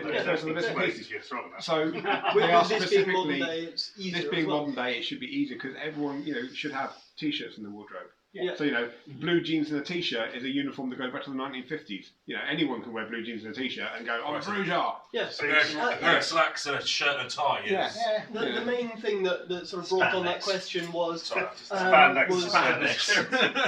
on me, I just stand up. Sorry. The main thing that brought on that question was when you were saying if a character wants to have a bulletproof jacket, they've got to go out and get themselves a flak jacket. If we would have a couple of things like that ready, that we would be able to either sell to the player or we could assist the player in finding your player also. Why would your player, as a person knowing my budget requirements, why would I build my character to have a flak jacket if I couldn't afford to go and get the prop for it? Yeah. It's a bit 6 and 2 3s. The onus for a costume should be on the player. Yeah. We will assist the player where we can. In other systems, they have it. So, for example, I'm not going to name the system, but for example, if I want to have heavy armour, then I would have to have either plate metal armour or chainmail. And that comes as a cost. I can't go onto the battlefield and say I'm in heavy armour even though I'm just wearing. Can I borrow heavy armour from the? I need to borrow it from someone or purchase it myself. Fortunately, our millie, we don't need to worry too much. Yeah. So to go back to Nosferatu, what we are expecting to. Oh, Nosferatu. Distinctly ugly. Their characters should look grotesque. In some way, you should look deformed. I mean, there's up to many ways you can do it. You can do it with that putty, you can sort of borrow yourself to make yourself look ugly. Just a mask, a full covering head like you get in that. Well, I'm expecting you can put foam underneath your shirt and distort your arm and your shoulder. It's less that you'll be required, but you should be able to, when looking at a character, go, that's a Nosferatu. Yeah. Okay. It's distinctly, even if they've got just a silhouette, if they've got like all you can see is their face, and then they've got a hood up or something, you should have a look at them and go, or bandages. Bandaged up. Or it might just have a big, deep hood, some grey makeup, and some rat teeth coming out their jaw. Yeah. Would be enough in most scenarios. Yeah. As long as they distinctly look. I can't just turn and say, well, tonight I'm a Nosferatu. You can, but you have to have a skip 3 and be literally doing that the entire evening, and we'll probably penalise you anyway. To not give too much away, but one of the courts that for like the open in a theory will involve players having to go from one location in real life to another location in real life, and we will have actively hunters in the streets trying to take pictures of the players, and if their picture is taken because they look weird, then that character will get in trouble. So we're looking at certain times. There will be going back to the days of when I basically was inspired by Stu talking about the old days of UKM, where you would go from one venue to another, and that was counted in. The guys were trying to get there, and there was sometimes fights in between and stuff like that. We won't be able to do the fight aspect of it, but what we can do is we can add in a hunter aspect of. The hunters have been tipped off. Samuel Poindexter and his family have been tipped off in the area that there's vampires moving around, and so it's there trying to capture them. And all I do is I'll just speak to my dad or Katie's parents or someone like that and just say, hey, do you mind just hanging out in this area and take a picture of anybody you think's weird, or just tell us if anybody. That's how they will start. Yeah, but you know what I mean. It's that kind of. Don't get my dad to do it. Sorry, Dad, but your finger appears on every picture. Well, that's fine. But yeah, we want it to be. So if the Nosferatu was having to do that, they're at a massive disadvantage because they're having to go from point A to point B, looking horrible. One of the benefits, though, we're looking at the kind of because of I'll put this. The Nosferatu are going to be special snowflakes. Because they're your favourite clan. Because they're my favourite. No, it's because we want to say because they've got a high level of prosthetics and stuff like that they need to wear, which is a higher cost to play that character. That we're going to offset that with they get more gain than other clans do. They get distinct advantages. So meaning if you're playing a Nosferatu, everybody gets access to forums. The Nosferatu will get something a little bit more special on their forum. They will also get something else that's a little bit more special as well in regards to their interactions between the camera and the Savant. But it means that's the payoff for having to spend or having to have more involved in your costume. it's you wouldn't expect someone to be able to just see, oh, Nosferatu get a bonus, I'm going to rock up as a Nosferatu and not put effort into it. Yeah, exactly. Yeah. So also importantly, if you're one of your NPC characters is Nosferatu, you will also be expected to do Absolutely. Yeah. We want to make it so we want to reward players for effort, basically. And there'll be things in the game that the more players invest, as in the more they get involved on the forums and the more they engage with your NPCs and stuff like that, there will be things that players will gain from that, which is in one of those things is reputation. So there will be NPCs will have, players can build up reputation, which if you turn around and say, do you know what, tonight that player was really fucking nice to me and I like them, then you would just put down the player's name and then like a tick of reputation. It'd be silly. You've got 5 ticks. You've unlocked a new feature. And then that could later on, when players do a shout out to say, "Oh my god, I really need the help of the Bruyard clan," for example. So, prime example would be something's happening in the Bruyard clan, and somebody needs to organise them or wants their help in something or whatever it is. If that person has done a load of really good things for some NPCs and got some reputation built up, they are more likely to be heard by the clan than this guy over here is just shouting really loud. So your interaction should. I don't know if you've seen a live game before. Yeah. And that will resonate all the way through. The more players do, the more they get involved in stuff, the more things will happen. So. There are also merits you can buy that gives you the same effect. Yeah. But that's at a cost, isn't it? Though that's the cost. Yeah, you also like PD with lineage, like has no mechanical effect. But when the Nosferatu go, this Nosferatu looks like a potato in human form. Excellent. Did you just point to me? This Nosferatu looks like he stuck some blue tack in his ear. Like they're gonna choose based on that. But it also works for the other clans. Like if you're trying to rally the masses of Bruyard in a sharp suit, they're gonna be like. If you look like you're wearing your dad's suit and you're a miner somehow, organising the union, then they might be a bit more like, sort of. But I think again that goes back to what we were saying earlier. You know, the NPC should be very stereotypical. So all Boncho NPCs will be probably in suits and look like businessmen. Yeah, exactly. Whereas if you're in a Boncho and you dress like me. Then they're probably going to be like, the fuck? Yeah. Well, they probably also won't recognise you as a Vontrue. Yeah. They'll come up to you and start treating you like a scrub. Yeah. You know, which is not what you want. You want them to go, I need to interact with the Vontrue because the Vontrue have information. Yeah. Right. I'm sorry, no match the dress code. Yeah. Quick look around. There's a couple of guys as an NPC, you're kind of exhibiting the paragon of that clan, right? To a certain degree, Which is also going to drag up the PCs around you. Yeah. Because if an NPC shows up looking the business and they don't know they're an NPC, they go like, that's what our clan looks like, and that will drag up. It's the broken windows thing, isn't it? If you've got half a dozen exemplars of the clans hanging around, then it's a lot harder for someone to turn up. Like, I've been guilty as a venturer turning up in shorts and t-shirts. It's pretty fucking hot. But that links into other things. Like, if everyone else was in a full-on costume, I wouldn't have done that. I would have sweated my ass through my suit. You know. I committed as Cole Larson to wearing a suit every fucking time, no matter how warm it was. So, right, I think we've covered at the moment that we've gone through everything. The last role in the game is admin. So admin is going to be, there's a couple actually, but admin is going to be there to help with downtime replies, upkeep of systems, things like techie stuff, basically. There's going to be stuff to do with the website, with the forum. Basically, we need someone in that role that is interested in doing, basically forum, website, and stuff like that. Now, what that moderator will get in return is, hopefully, if this pans out, we'll be able to get some training on how to make forums, so be involved in all of that. We'll be given access and some limited training on website upkeep and access to the website. We'll have, generally, and also we'll be expected to do about 4 hours work in a month. And for that, hopefully, eventually, we're looking to pay them £10 an hour for doing it. Because it's one of those roles which you don't really get to get involved in the game, but without it... It's an example of an extra hat that pretty much everyone can take up. and he spreads the load. Yeah. It's like if you've got some time free and you go, do you know what? Actually, yeah, I can help. I could definitely help out the admin stuff. You put the admin hat on, and for putting the admin hat on, we're looking to hopefully pay you for doing that because it's generic, boring, tedious data entry crap.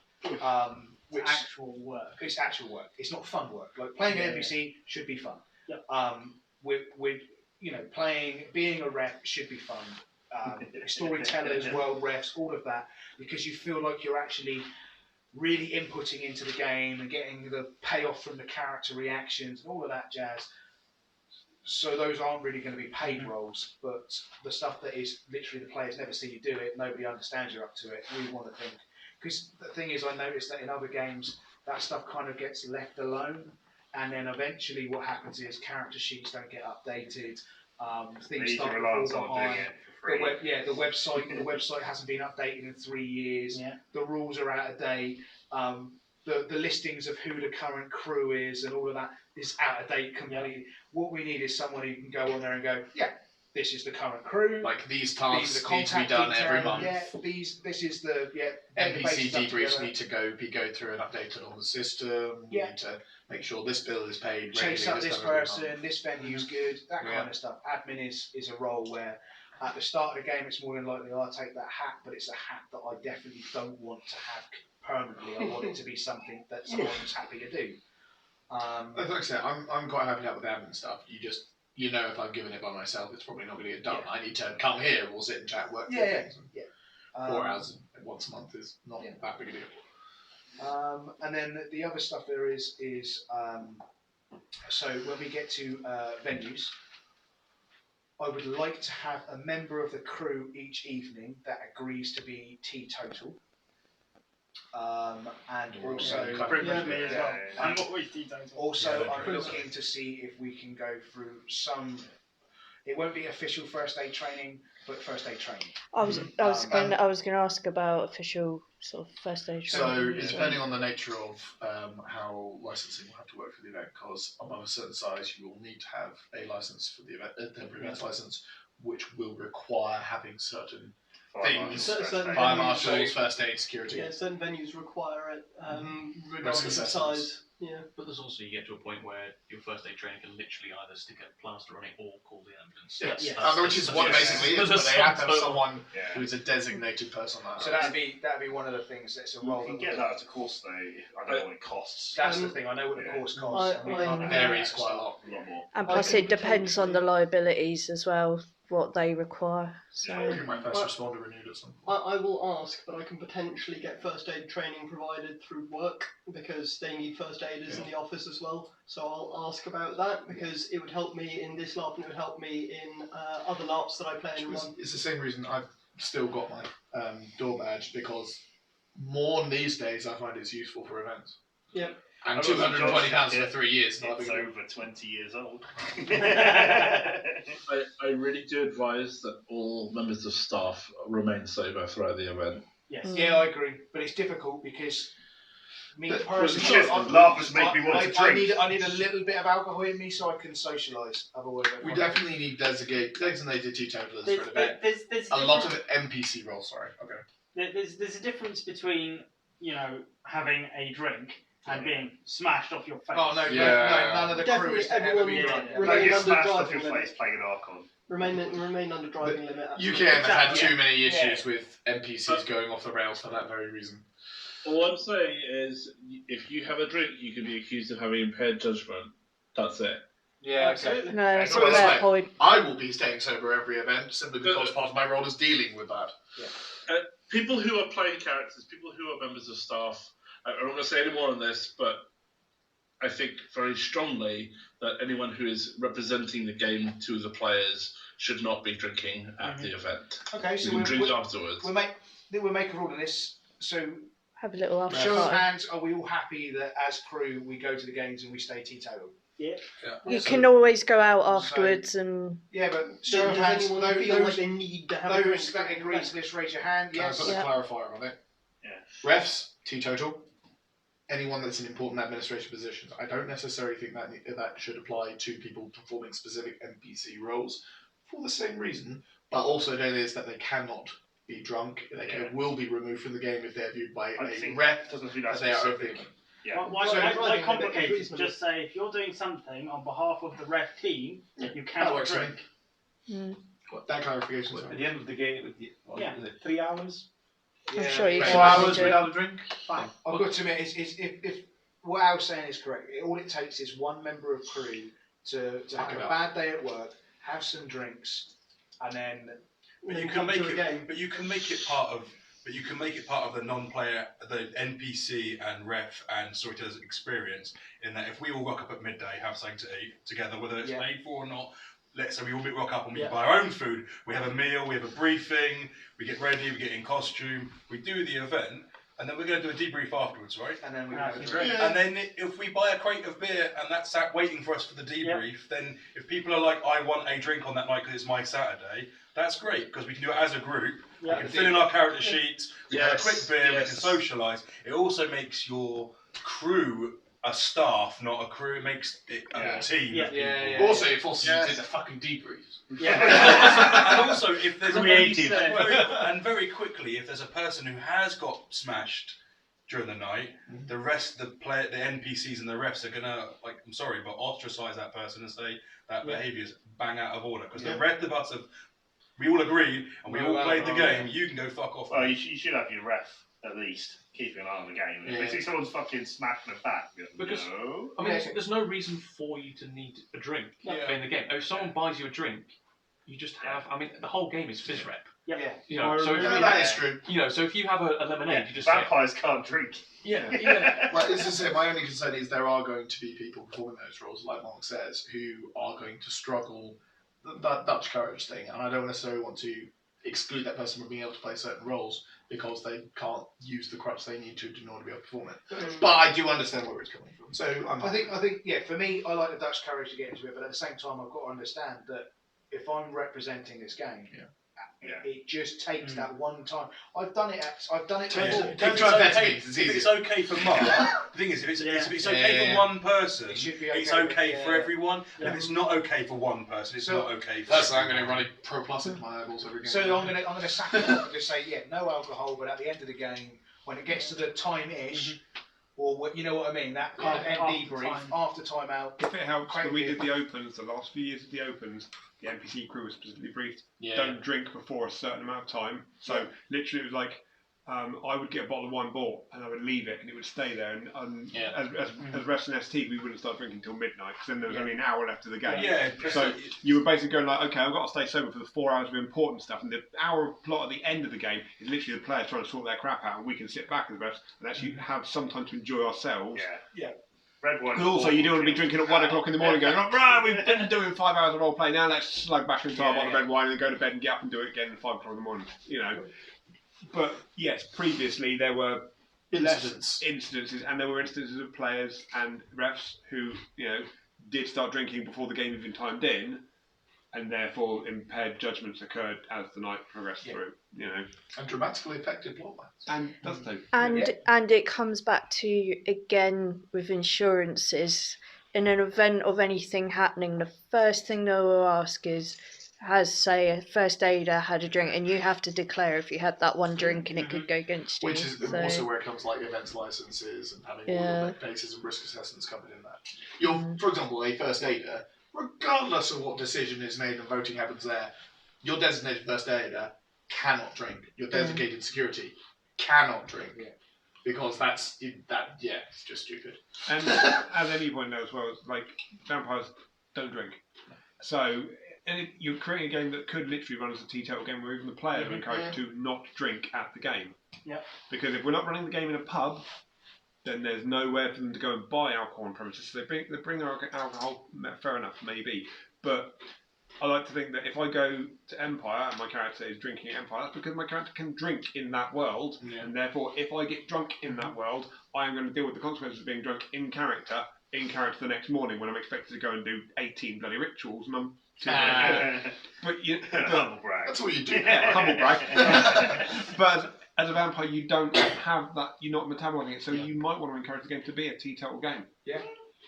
where actually the players are encouraged to not. It'd be difficult. It would be difficult to establish that. There's certainly some restrictions and things that you will essentially be judged on your actions character. If you're sat there drinking a beer, if you're drinking a glass of red wine.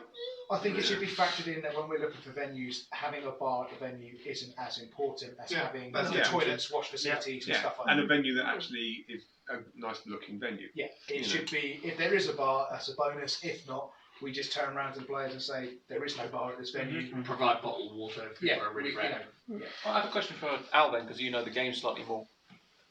So, obviously, vampires do struggle to metabolize food and drink. They don't struggle. They categorically can't. They can't. It moves, Mark. It's not What happens if they actually? So they imbibe. This is why. But some can, but it is still seen as something that's really disgusting. It's a merit one.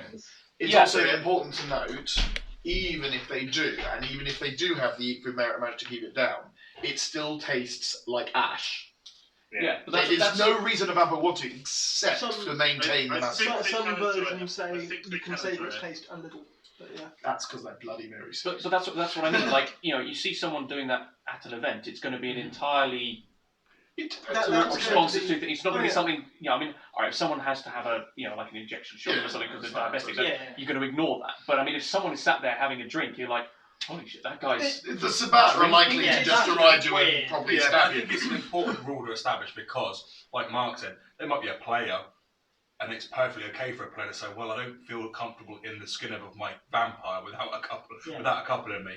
But it's probably not cool for an NPC to say, "Don't NPC, don't pretend to be part of the world if you're not comfortable doing it without a couple of beers." But again, that there is a merit in the system specifically to enable them to do that. Yeah, and there they is. can take it. It can eat food and they can enjoy it. That's the point. Yeah. But socially, it is not considered something that is sort of. Oh yeah, that's fine. It's literally, it's like, oh, that's Steve. He sits in the corner. We don't talk to him. Yeah. Or in the case of Sabbat, that's Steve. Why is he here? Let's break his legs. Why is he eating food that's disgusting? That's what the cattle do. Stop him doing that. And I think that's basically where we got to with the whole teetotal conversation. Is some people might need the dose of courage, but the world almost categorically requires that you don't. Yes. So I think in the case of, I'd say, players drinking alcohol, what they are drinking should at the very least fall in something that you could probably pass off the blood. Yeah. Now that said, if the Masquerade demands that they appear to be able to enjoy eating food and drink, then it's acceptable for them to pretend to eat and drink food. Yep. Like if they're out in public and they're at a meal with some people, they might have a glass of wine which they pretend to drink. Yep. Carrying around a plate of cocktail sausages at a really important fundraiser. Yeah, right, exactly. You never take one, but you have a plate. One of the things I actually love, which they wrote to much of the old Vampire the Masquerade stuff, is a lot of vampires from the 90s smoked. Because it's a great way of faking breathing. That is the only reason. Especially when it's cold outside and your breath doesn't mist up, so you smoke because it gets simulated. Smoke. Also, big tobacco. But unfortunately, most venues. Yeah, that's fair. But also, any public venue you won't go to. But also, venues like that will not be in a situation where your breath should mist up. They won't. Venues like that will not be in a situation where your breath should mist up. We will hopefully not be indoors, a place where you can't smoke, and so cold that our breath is seen. I don't know, I still look forward to running my junkyard game. Just burn blood to outdoors, stimulate life is easy. Yeah. So, just to clarify some other bits, just before we end, come to this section. Yeah, come to a section where we get pizza. I think people are hungry. So, as far as each of the roles is concerned with how much of your personal time it will take up, I briefly said at the beginning that if you're a member of the NPC crew, it would be, there's 12 games in a year, you'll be expected to turn up to a minimum of 6. It will be from, let's say, midday till late evening on that Saturday you attend. You would be expected to do an hour's worth of work a maximum of an hour to update your NPCs you played that night on the sheet, and then that's it for a member of the NPC crew. As in, that's your expected workload for the hat. Are they not expected to help set up? That comes in at 12 o'clock till. Okay. Yeah. So Part you expect of it to that, turn up including about the that debrief. Yeah. The other thing is, though, the cost of playing an NPC is you will be required to buy one of the Mind's Eye Theatre rulebooks, which Emmy has over there. You can currently pick them up on Amazon for £25. If you supply me with a receipt, Southampton Vampire Night will give you £10 towards that. So you only have to pay £15 for your rulebook. What if I just want a PDF? As long as you can physically bring that with you. Yeah, I mean, most PDFs fit on my phone nowadays. Yeah, anyway, if you've so got a tablet, PDF of it, whatever it is, we will supply £10 towards any rulebook you get if you supply it. It probably is worth clarifying at that point. It should be legal PDF. Yeah. That's the receipt. I mean, if you've got your own already. Yeah, as long as I'd like it, Al, that because we're trying to promote, as in, give back to Mind's Eye Theatre and the rest of it, that it's, I'd like everybody to have their own version of a PDF paid or copies. rulebook or whatever it is. Drive-through RPG is, I don't know how much it costs on there, but it's not much. That is the current Mind's Eye Theatre rules, most recent version. So that's the cost of playing an NPC. You will not have to pay any subscription to play. If you feel that you love the game and you want to support it, anything like that, of course the game is not going to refuse donations towards Give me it. some money! But you will not ever be expected to pay to crew. We will look to, after we get our initial player base in and we know how much we've got in the budget, you can all see it on the Google Drive if you want to. We have a spreadsheet worked out by our accountant that will say how much we need, how many players we need, how long our money will last, how much money we're going to make, blah, blah, blah. And we've also factored in, I've asked him to factor in from the very get-go things like paying for food and drinks and insurances and all of that shebang. So that way we know if we hit X amount of money, we can start to pay for drinks for the crew. If we get that amount of money, we can also then give the crew a meal a night. That kind of X stuff. amount admin start getting a small. So we've already got that factored in already. So I know at which point when we start to get an income, we can start to do that. Right, as a ref, you will be in exactly the same boat as a member of the NPC crew. The only difference is, as a ref, you may have more outside of the game work as well. So you may be called upon to do things like new player meet and greets. That can be either on Facebook chat, meet them for a coffee, whatever it is, as long as it's face to face, so they get to actually see you and you talk to them. That can last as short time, as long time as needed, but you would engage them and help them create their character, tell them about the game, tell them about all of that kind of stuff. So that's something that could take up more time. It's free flow, that. So sorry, going back to the NPC slightly, where are we positioned about maintaining NPC profiles on the forums? Is that purely the purview of the web rep, or if you're playing a regular NPC, would you potentially also need to play that on the forum as well? Yeah. I forgot about forum stuff. Sorry. So right, characters might not necessarily use forum. There is no. So they all of them. So we will have forums for every clan. When you create an NPC, you'll be added to the forum for your clans, etc. It's more like it's not a forum. It's representative of your clan associating with each other in various different ways. Out of live communication. Yeah. Now your engagement on that can be in theory as much as little as you want, but we would ask that you check it at least every other day or so. Not having four characters to run. It's just that kind of just put your nose in, that kind of thing.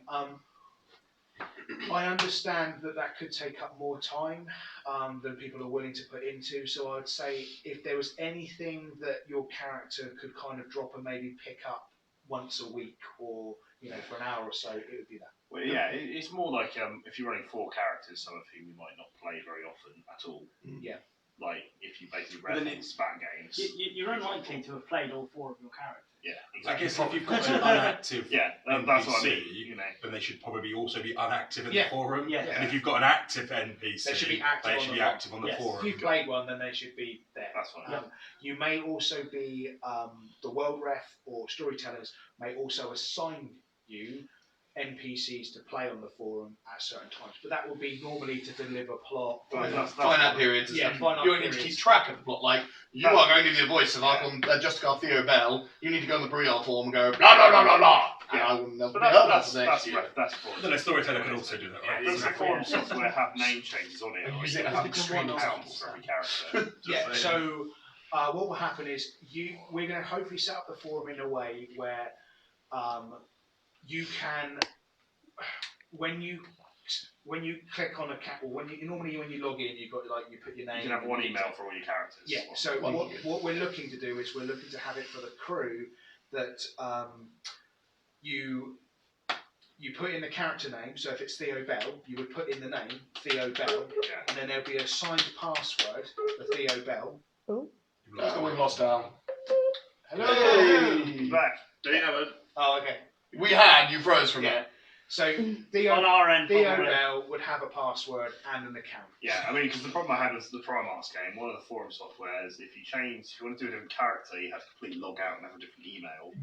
Whereas the second generation of it, you could change your avatar and name. Yeah, as long as all I want to make sure is that when you however we do it, that your avatar looks completely different. Yeah, so nobody should know that you're playing that NPC. It shouldn't come up like Scott and then Theo Bell. It should just be Theo Bell. Yeah. And what we're looking to also do is that when we have NPCs, we're going to try and take pictures of people in the costumes, and then have that turn up as an actual. That's a good idea. So people might go like, I have no idea who this person is. Yeah, and it just look a bit. You'll get a little facial picture, and then Theo Bell, and then you can hear him talking. Just bits. Yeah. What else is there? So. Yeah, you are right. There will be some forum interactions. We can do a whole other training session. Yeah. As far as refs are concerned, you're very similar to NPCs in that you'll be expected to turn up to 6 or 12 games, the time period of those games, etc. The difference is, as I say, you will have interactions with players outside of the game for new player refs. New player stuff, and also if there was any discrepancies in the game, like people are upset and stuff like that, you would be expected to deal with that. Yeah, it wouldn't be the game's finished, conversation's over, I'll see you in 2 weeks' time. If there was there's something going on, you would be responsible for maintaining that to its resolution prior to the next game, not at the next management level rather than 5 o'clock. Yeah. I don't give a shit anymore. It would probably be in another video, but with things like grievances and that, there'll be a procedure, timescale, all the rest of it. Right, storytellers. So storytellers will be expected to put together 6 games, including the venues, NPC crews, all of that jazz. Sorry, are you saying storytellers have to organise the venues, or that? So storytellers in Sabat Vet, storyteller, and Camera storyteller. So there's assistants in that. It won't be. It's their Wouldn't be on responsibility your to organise the venue. It doesn't necessarily mean that they have to go out and do it all. Again, it just delegation, working with the admin team. It's their responsibility to lead it. So it wouldn't be. You don't go, I've set it in a crystal palace made out of ice. Make it happen. Now find me a crystal palace. Ice schedules. And then the other GMs go, work within our means. So budget wise, we're looking between £0 to £500 a venue is our budget for venue cost. We've found quite a lot of good options in that range.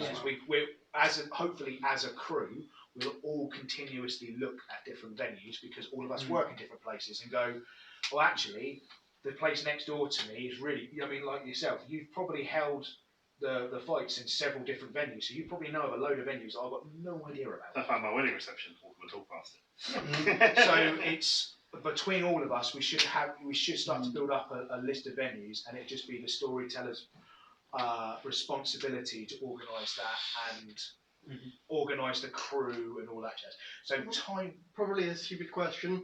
Venues, what's the sort of area in which we will be looking at? Are we looking at venues solely in the city centre, further Southampton, New Forest, Manchester, that far? The idea would be that we're probably looking for someone, if you're going to drive to it, it's half an hour. So at most. An hour at most. So Hampshire. As an example. Hampshire is a good. So it's not American Hampshire. Yeah. Seattle's 3 to 4 hour drive each way. You live in America, everything's a 3 to 4 hour drive, including the local shops. So yeah, we want to make it Shit, so. forgot the milk. Forgot the milk, that's another day. We're not. We But want not players. Taco Bell. We want players when they turn up to a venue. If we're holding it at a church, we would like it to be played in the church. That kind of stuff. Yeah. So that kind of. When you're running 6 a year, you can be a bit more ambitious. Yeah. We We want to have make it already a very list like. of venues, or Say again? have we got already a list of venues? I've got some venues. We've already got things like I don't want to say because it's The cool one I came up with is Far Super 1 3. I'm going to chase up another one. You can answer with yes and no, and I'll Yes, take it. we Okay. have. We have at the moment. We have For a 4 to church, 5 venues that the old dojo would work. are doable. It's £25 an hour. Yeah, no, it's Cheap as fuck. I'll take that.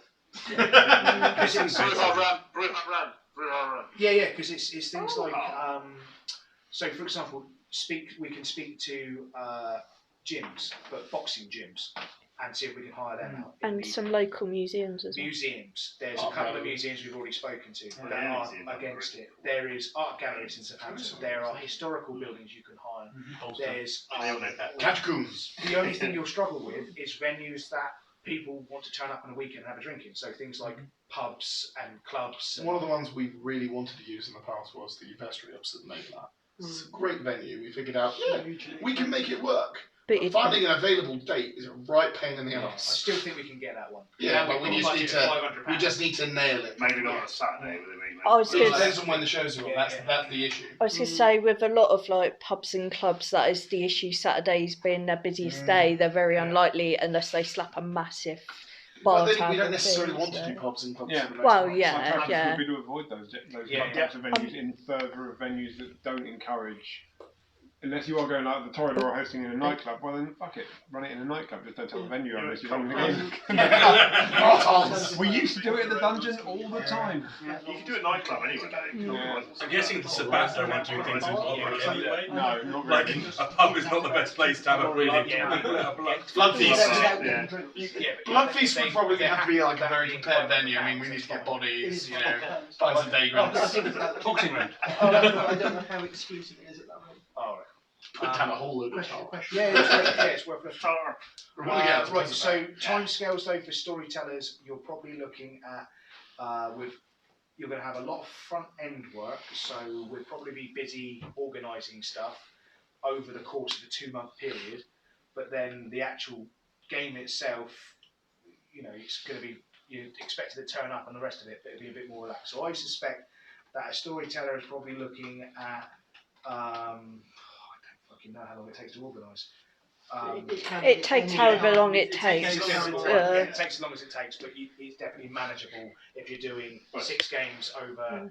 You're half 12 right as well, games. aren't you? So And how it- long does it take to write a script? Yeah. And it goes back to, if you're finding for whatever reason it's not straightforward, you've got to jump through hoops. That's when you talk to each other. That's when and we help. That's when we should be able to lean on Yeah. NPC crew, when we should be able to lean on the ref teams and stuff like that to say, I need help, can you please, Yeah. I'm at work Delegation today. is key. Can you please go to this venue and just speak to them, and this is what Or needs they to need ask. our insurance documents and they need this and they need that, and it's turned into a headache So you then. get the boss man. So You do the paperwork. yeah. Change venue. World Ref Al, you're looking at front end heavy. You're going to have a big workload prior to the game launching for the 4-year period. Say again? Is that a fact joke? Oh dear. Kick his ass! And then, but then when the actual game goes live and all these events, you should have kind of like a calendar. So at that point, it should become a little bit more relaxed, and it should be more about interactions on the forums and 13th of June. interesting engagements and less, heavy commitment time. Well, it's like with any launch of anything, it's the initial legwork, but once you've got that in place, it'll we want get easier. one of the main, one of the focuses is that all of the kind of work is done prior to the game going live. So I'm hoping that coming out of this, when we do the character creation thing in the next training session, one of the things that we're going to be doing there is we're going to be generating shitloads of characters. because all of those characters will then be uploaded onto our database, and Al will turn around and go, we're going to create Giovannis, and then all of us will sit here and create interesting Giovannis that maybe have links to each other or something. And then they will all go on a database, and then we'll have a stockpile of Giovannis. We do these throughout the year. Whilst we're on the subject of magical spreadsheets, if people knows of ways of I suppose it's a form of merging, you start typing a letter and it just automatically fills stuff out. That would be. I have something for you for that, for character generation. If you've got some nice database software, I'm a man. I have an Excel spreadsheet which generates character sheets. Wicked. Awesome. Thank you. All right, well that sorts that one. Cheers. So hopefully that's covered everything tonight in regards to timescales. So the question I've got to ask everybody is, before you turned up this evening and at this point, are your expectations the same, or are they now? Feel happy faces right I'm looking for that kind of. Are you still happy doing what you were doing? Are you thinking actually this is too much? Or you slightly freaked out, overwhelmed? That kind of thing. What are we looking I at? think it's been a good coverage of the kind of what's going to be expected of the role. I'm quite happy with everything we've talked about and everything like that. So. I will wait and see how much of a workload, how in depth the forum activity needs to be. But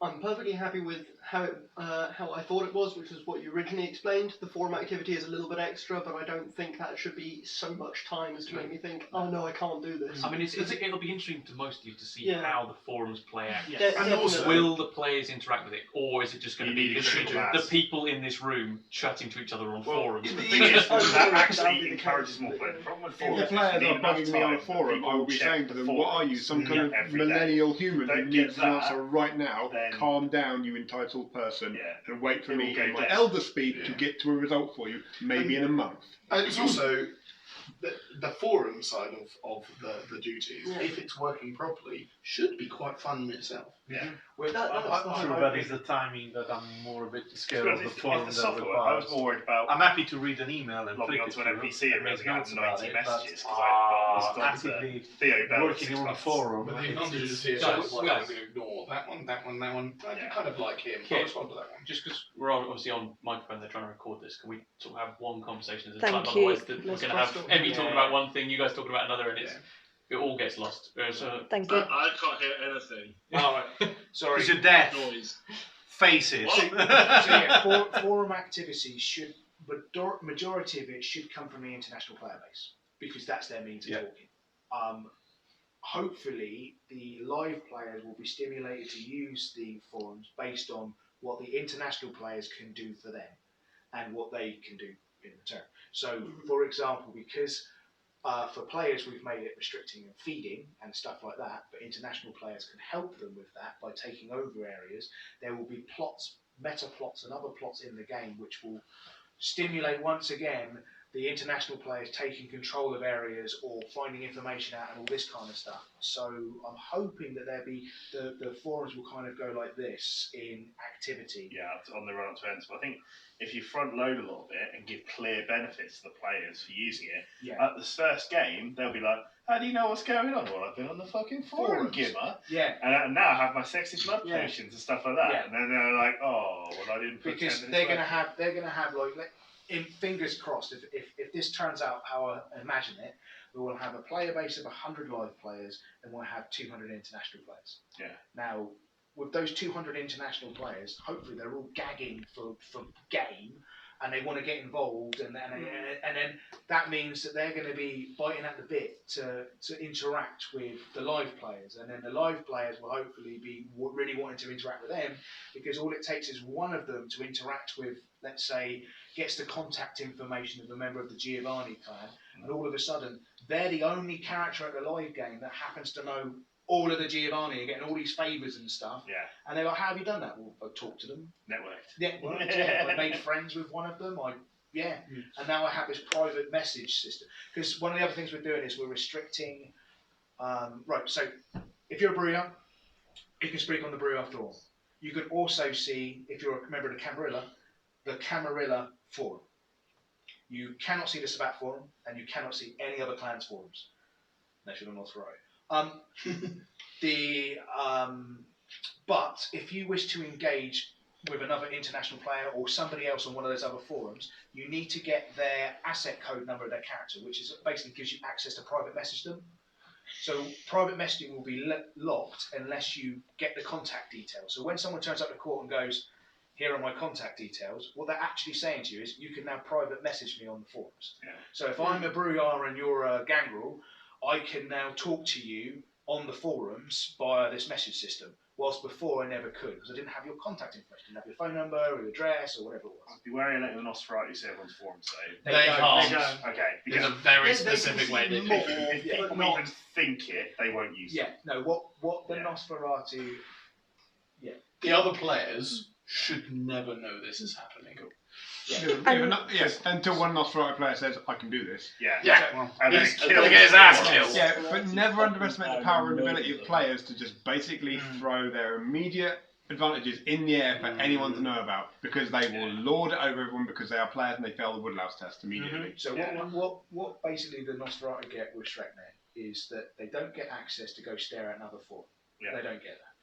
What they may get access to is one side of the conversation. The intercepts, basically. So they've managed to bug one of the characters' phones or whatever it is, so they can hear their side of the conversation, which means on their forum, every now and again, they may get snippets of information, a transcript, out of context, a whatever it is. But it could be like somebody on the Vontru forum said, the clan feud at the moment is getting a little out of hand. We should definitely back X. Yeah. Now that's in context of whatever else was said on that forum. That could be a very small thing, but it sounds quite that could be the information that is then leaked onto the NOS. So yeah, we just want to leak them to them rather than Yeah, it's like a little tiny snippet. Things they might get a transcript of a phone conversation that doesn't tell you who either the side of the conversation is. That's fine. It's more about if people out of character think that things aren't secure, then But then they will go to Facebook Messenger and do it there. Yeah, and that's something we're going to try to turn around to players and say is communication should happen on the forum. If it didn't happen on the forum, it didn't happen. Exactly. If you want, if doesn't always work. Information, etc., anything to do with Southampton Vampire Night interaction should happen at the live game or on the forums. It doesn't happen on Facebook. It doesn't. There's not going to be no Facebook pages that are there for not in character ones. Yeah. And not going to be private games and stuff. I would like to backtrack on Emmy's point of timing. Should you say, for instance, you are looking after the forums, and then life happens, you have to say go to Italy and visit your family for whatever reason. It will never be a problem if you can't do something, as long as you say. It will be a problem if you don't say and we're left in the dark. This is what's caught me out in the development of this is I have no issue at all in someone saying to me, I can't do this, I've got this has come up, or whatever it is.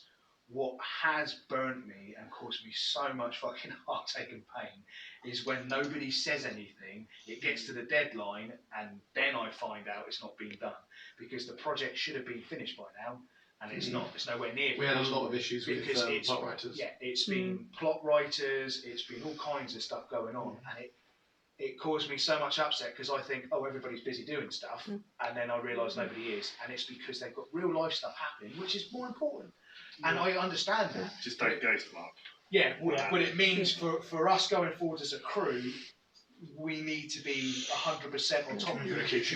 Because the problem is, if we've got multiple people saying they're doing something and not telling us they can't, then one of us is going to end up with 3 people's work. Yeah, and which that's is when really the hats unfair. all of a sudden pile up. And with like an hour's notice, and that's really not fair. And documents don't get written when they're important parts of the plot. I think that was also what you were saying. Going back to the point on timing is that these forums are going to be active up to the live game, but probably going to have to be almost locked about a week beforehand to give us a chance to sort of because if you've got something happening half an hour before the game's supposed to start, how are you supposed to incorporate that? So the vast portion of the forum should be influence and information manoeuvring and favours. And there's a certain amount of the forum should still be going during the game. there's every possibility that one of our foreign players might literally have one of the live players live casting them into the game because they can. This was one of the things that when we did the Q&A down a Hobbit that Monkey suggested, which was to have for the international players the ability to maybe view in the game and maybe influence the live game. So one of the suggestions that came out of that was that we have, let's say we have a venue and there's security cameras at the venue. So what we do is we ask very politely members of the crew if we can use their data. We set up their phones in areas around the room doing live Facebook feeds. We then make a page which all of those are then admins of, so they can live feed on that page. And then each of those cameras represent, or each of their screens represent cameras in the room. Then the international players can then pay boons to whoever's done this, probably the host of the venue or something, to gain access to that. And then they can look on that page we've got, and we dedicate that just for that night. But it also means that somebody could then be interacting on there saying, blah blah blah, this is about to happen or whatever it is. There definitely means that we can really engage international players in a live game via doing that kind of stuff. But the only downside is technology doesn't really exist in 1990s. So they can't check on their smartphone. No. It won't be. There was going to be a certain amount of abstraction. There were security cameras. Yeah. And there was. You can tap into a security camera. I'm not about the cameras. I'm on about they can't check the if forums you've on got a their clan mobile message phones from an in the middle international of the player, game. how are you going to check that midway through a game? The forums, you couldn't. No. It's a good point, right? If you're mid-game and you've got a live feed going on, and an international player's like, "Oh, I wonder if I can just buzz some influence into the live game."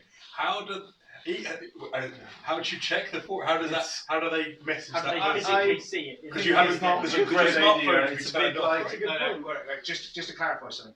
Right. If you've got a camera set up, now take out the abstracted phones. Forget phones. Phones are represented. We've got no problem with the camera setup. Right. So the camera setup is people have put the phones there, but they're not phones, they're cameras. Right. Then there's someone in a back room who is then messaging people, and they can see the live feed because they're sharing their live feed over the internet, right? So they're messaging, look at all these scrubs in this room. Now, the people that are on the forums aren't sat there on their phones. They're vampires from around the world who are currently watching this live feed, and they're typing on the internet going, yes, kill them all. And that's how they're interacting. Via to that one person. Yes. Mark, so they're talking about injecting influence to the players at the event. How do you mean by injecting influence? You said that the international players will see something going on these TVs and try to influence something that's happening live at the game. Yes. Potentially. And that's how does that influence get to the people in the live game? So if we had text messages. No. You're missing when I say influence. What I mean is influence the game as in events that take place. Yes. So if, for example, how to put this? Okay, they got all the cameras set up in the room, but the international players really want to know what's happening in a conversation that's happening on that table. So they wish to hear the send money to the players by their phones. They want the video, voice recording, the audio. They want to hear the audio. At which point the international players go, "We really want to hear the audio there," and the guy here goes, "That's going to cost you more." And they go, "I need to get a message to that guy." Well, that's going to cost. That's going to cost you more. Yeah. Want a message with? So then he gets through that one guy. Yeah, all the conversations go through this one dodgy little Nosferatu who's working in the back room going. And then potentially on a smartphone that has a FizzRep desktop. Assuming but all of that will be NPC that night. It won't be a player. The players won't be hosting calls. The player will be playing It would be one of the themes for the evening. It wouldn't be a player character able to do that. A player can't go into the court with their phone and film and then feed it up because that didn't exist back then. Yeah, you don't want to play a there could be a dodgy guy in the back room who's hacked into the cameras, who's doing it, who's not a player character at the game. It probably is a NOS. It's probably a NOS who's hacked into the cameras and is then live feeding that to his people that paid him boons. And then those people are then able to send him messages by email, whatever you want to call it, and ask, I want to hear that conversation. At which point the NOS can go, no worries, mate. And then you actually see that individual walk into the room holding there with a recorder or something, or that he's delivered a message, so he walks in there with a post-it note and gives him an actual message. We have talked about an SMS system. We have talked about an SMS Something system. because you will rely on Wi-Fi that potentially the venue doesn't have. Yep. Rely on it, but it would be helpful. Yeah. Oh yeah, by doing that, that's a whole dynamic of shit. But what if you have 27 international players that want to do it?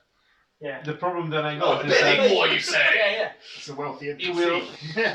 I mean, I have no problem in having a spectator. I have a problem in directing or putting an added variable on how I'm planning that the game should go.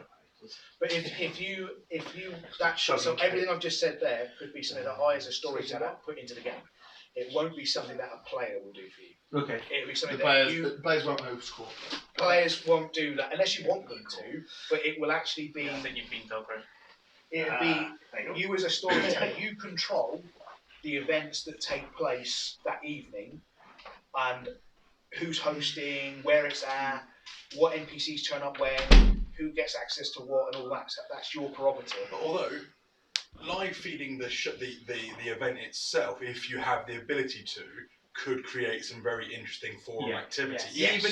Even if they can't interact with court, let's say there's no way of getting a message into court because it's 1999. They've got no way of getting in there. But I know that guy in that video feed. I know where he lives. I'm gonna send that. Yeah, there's things we could can create do some to really definitely. interesting forum activity. I mean, we're going to be a lot of the games anyway will be filmed out of character because we need to build up. One of the things Larp suffer from is that they cannot advertise their Larp because they never film them because they've always got this rule of you don't film the players and stuff. So one of the things that we'll be asking our players when they turn up is a waiver to say that we will be carrying out some filming in that evening. For advertising. Now that could mean that there will be a certain part of the room that filming will undergo, which means if you're in that section there, you're going to get filmed at some point. If you're anywhere else, don't worry about it. You'll never be on camera because we want to basically have means to advertise the game. So there will be filming, and that's stuff that we will say that will go outside of the game, but the actual. If we do that court thing I was on about, that would be solely for players of the game. But yeah, so it's just, as I say. It's a level of abstraction that may not even happen. Yeah, it's just an idea that came up from the forum. Yeah, but it's also one of those things that's worth discussing at this point, just so we know the thought about it a bit more, even if we don't know. Yeah, it could happen, it may not happen, it may happen. It's good to know about it, but... Yeah, it's a thing. But yeah, back to the original thing. Everybody is happy, though, that we're going forwards, we're good. Yep. Should be. Cool. I'm 99% happy, so we'll get that 1%. Yeah. So what we'll do is now we're going to take a break for our order the pizza. And then when we get some pizza, the rest of the evening now will just be shooting the breeze, talking about if you've got any questions about the game, any ideas you've got. Loads of, this is now just free form. It's just, I've said what I needed to say. Next, we're going to need to take off you. Kate needs to ask you guys your availability in January and February. Because we need to book in the training days, and then this point going on when we have these meetups, I desperately so if you cannot make the next 2 training sessions, you would be expected to watch the videos on the training sessions. The last training session though, everybody on the crew will be expected to attend, and we'll probably hire a place for this one, or get somewhere a bit larger, or make this room different, because that's where Al and myself will be going through a scenario, if you see what I mean. So an example game. Game, and then you guys will be expected to generate characters for that game at the start of it, and without assistance, generate them yourself. You'll be then run those characters through. We'll do some combats. There'll be some social stuff. There'll be all kinds of bits and bobs, and it'll be basically a test to see if anybody has any issues or anything like that. So hopefully we train you up beforehand, give you a test, and everybody's happy. And then you're all ready then to go forwards and do the next thing. And obviously, if, in the meantime, if there are things that you're struggling with, tell us. Yeah. So to clarify the points, the various different hats of going over. Yeah. Pretty much everyone on crew will have their 2 NPCs, because if they're not doing anything else, then they can go NPC something. but we're fairly defined on what the roles are, what will be required of them both during the game and away from the game. Yeah. Everyone happy with that? Have you written it down? Yeah, there's actually. And are you going to publish it? 'Cause that's what you. Yeah. So when I originally did the post for the crew, I kind of put it all down there, and then realised, oh my god, that's a really massive. I remember post. reading it. Yeah. I remember not reading it. Too long, didn't read. But also outside of this, if you guys know anybody who you think may be interested in crewing or anything like that, now's the time to start to. Grafter said he might be up for doing some. To get them involved. Because you get them out of the house. Or helping with any element of behind the scenes. Yeah. I need to know is like dates wise, whichever court I'm required to attend. I need to know like. So you'll know all 3 or 4 months in advance. Yeah, you'll get the whole year's planned out for you because what we do is we will have every month there will be 2 Saturdays that we will flex between. When I say flex between, it means it's so we can get venue bookings. So we're not going to compete with UKM. What we're going to do is that the Basingstoke game and the Portsmouth game happen on the first Saturday of the month, and I believe the second, isn't it? Yeah, Portsmouth game's on tonight. Yeah, so Portsmouth and what we will do is we will use the last 2 Saturdays in a month for ours. There's a Basingstoke UKM? Yes. I know, right? Well, 4. Yeah. Yeah. Well, That will be hopefully there'll be 2 others that'll be joining us, Ross and Lena. Yeah. We need more girls NPC. Yeah. Oh yeah, it's a bit of a sausage bit fest, more isn't it? representation because currently, I can tuck it back. with the lovely exception of your wife, we are all middle-aged white men. Right. So we've currently got middle-aged. We're all over 20. This is definitely a moment. You've got to be close to 30 now. Don't remind me. Yeah, reach out to sorry. friends. Try to encourage people to come along and join the crew. I think personally, the crew is where a lot of fun is going to be because you guys get to play the game, but you also Becca probably won't be at a crew, but get a crew find Gunnins for you because she is the master of Chinese knockoffs. If you need like costume jewelry. Wish.com. Yeah. She is Where else will you find bacon socks? Other online retailers are available. I bought something on Amazon recently, and she was like, "God damn it, husband of mine," and then found it for like 10th of the price. Yeah. Not on AliExpress or something like that. I'm like, fuck it. And like Wish, where else will you find your fish slippers and your bacon socks? Yeah. I'm surprised you can still walk. Yeah. So as I say, reach out and hopefully we can build up some more crew. If anyone happens to know people that are good with like web design and forums and that, 'cause we may need that towards the line. It's his day job ish. How many people have we got split? So at the moment, crew-wise, I think we've got 14 of us. How many in the room? 1, 2, 3, 4. 10 in the room. Plus 2. Because we've got Lena, Ross. Lena Ross, Mark. Oh yeah, of course, Mark. Yeah. There was somebody else. And how many NPCs do you need at an event to make it work? How long is a piece of string? Yeah. Depends So on don't what's forget happening. now, if you look at this Probably room won't at the be moment, the whole if we were 14 at a or what I game, thought. 3 of us would be reffing, 1 of us would be storytelling, 1 of us would be Admin. or in a and then the rest in this room would be crewing. Yeah. Newbie quest giver. So only 4 or 5 then. But- Actually, But to be honest, we need more. In any game, as many guess I cannot NPCs count as we to- can get. I mean, that's the same camera in every line. Yeah. I thought we were keeping the plot separated. No. What I mean to say is that I won't. You don't expect me to turn up and tell you what to do for your plots. Okay. I want you to. I want to set it in stone now. That if you feel that I'm coming over to you and going, you should be doing this, I'm wrong. It's your as a storyteller. You're Sabat. Okay. I'm Cam or the other way around. I understood that I could come and play or No. come and crew. And I You was can like, get involved. okay, This that's means, interesting. what I mean to say is that we shouldn't be having discussions about tying up our games together. And it should be. But also, that said, there are going to be times where someone comes off going, your game's going fine, you do whatever you want.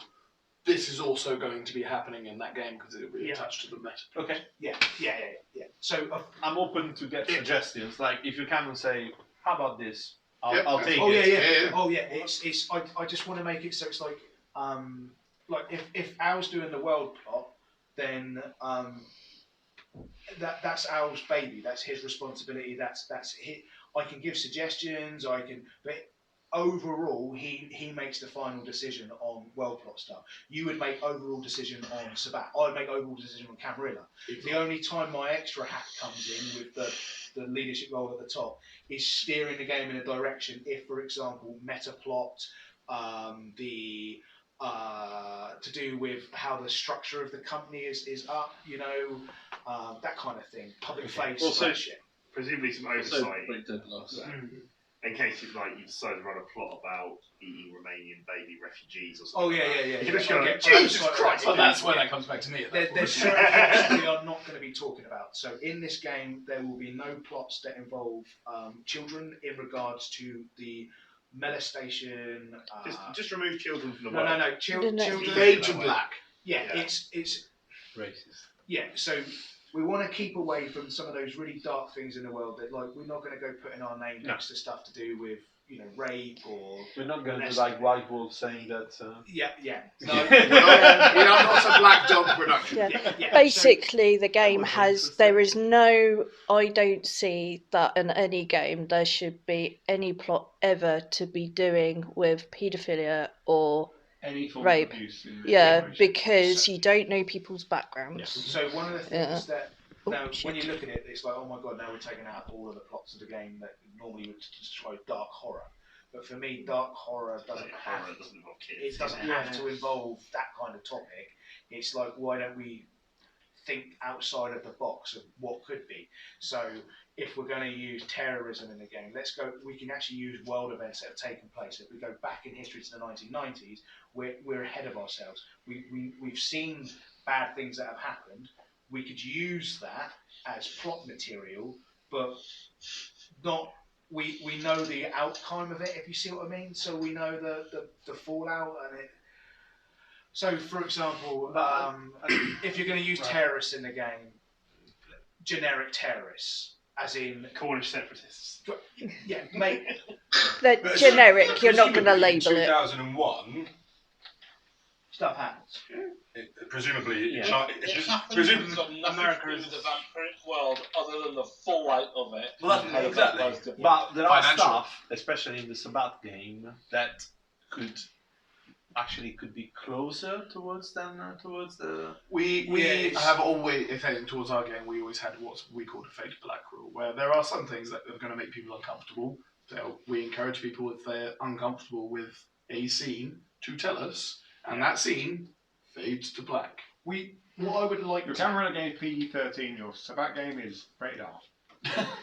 What I would like is I would like people that originally played Vampire, or people looking at this game, to turn around and say, "Oh, that's too. This isn't dark enough for me. This isn't gritty. It's not what Vampire should be. It doesn't have rape. It doesn't have people being eviscerated and us sucking the organs, and because you look at." Get help. Nothing wrong with that. No. But what I mean to say is they're welcome to not play.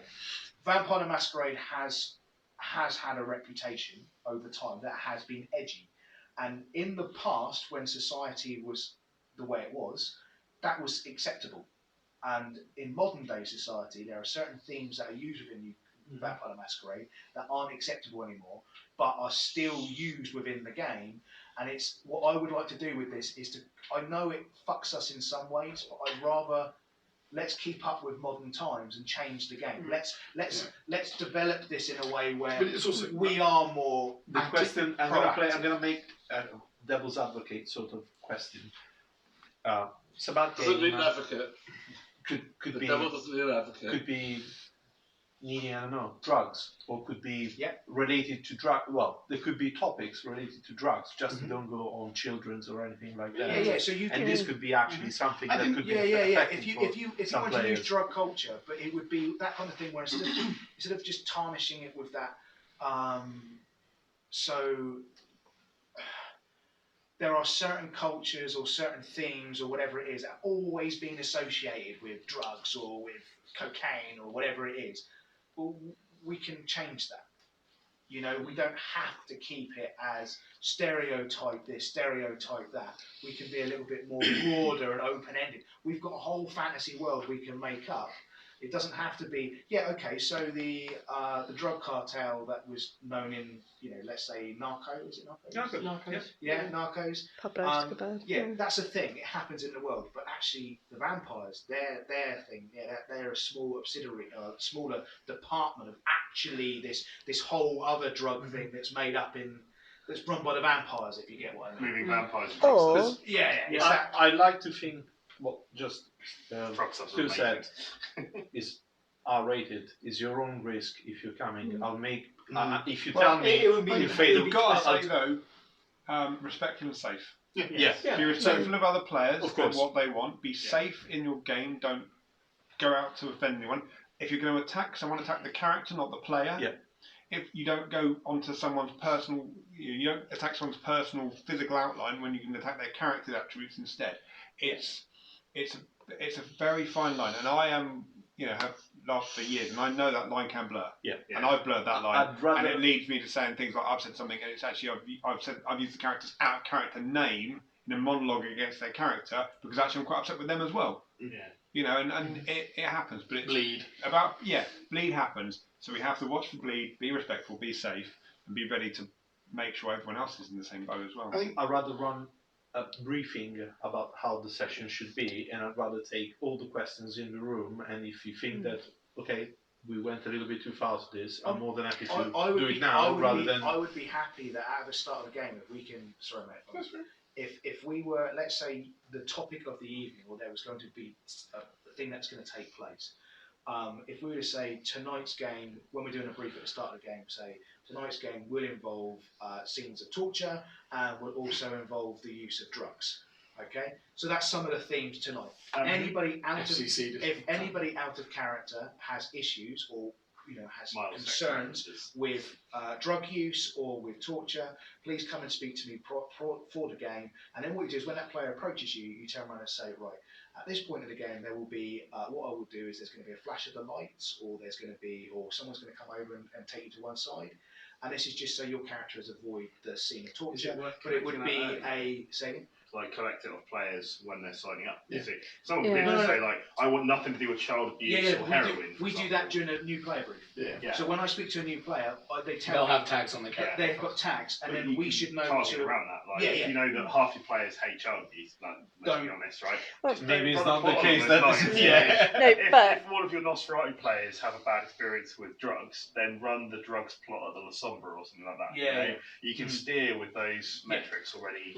But also it comes in with Mark was saying about ref check as well. So even if people felt, they're right with it, but then suddenly something triggers and they're like, oh no, I'm not cool. They've got a way to get out of it.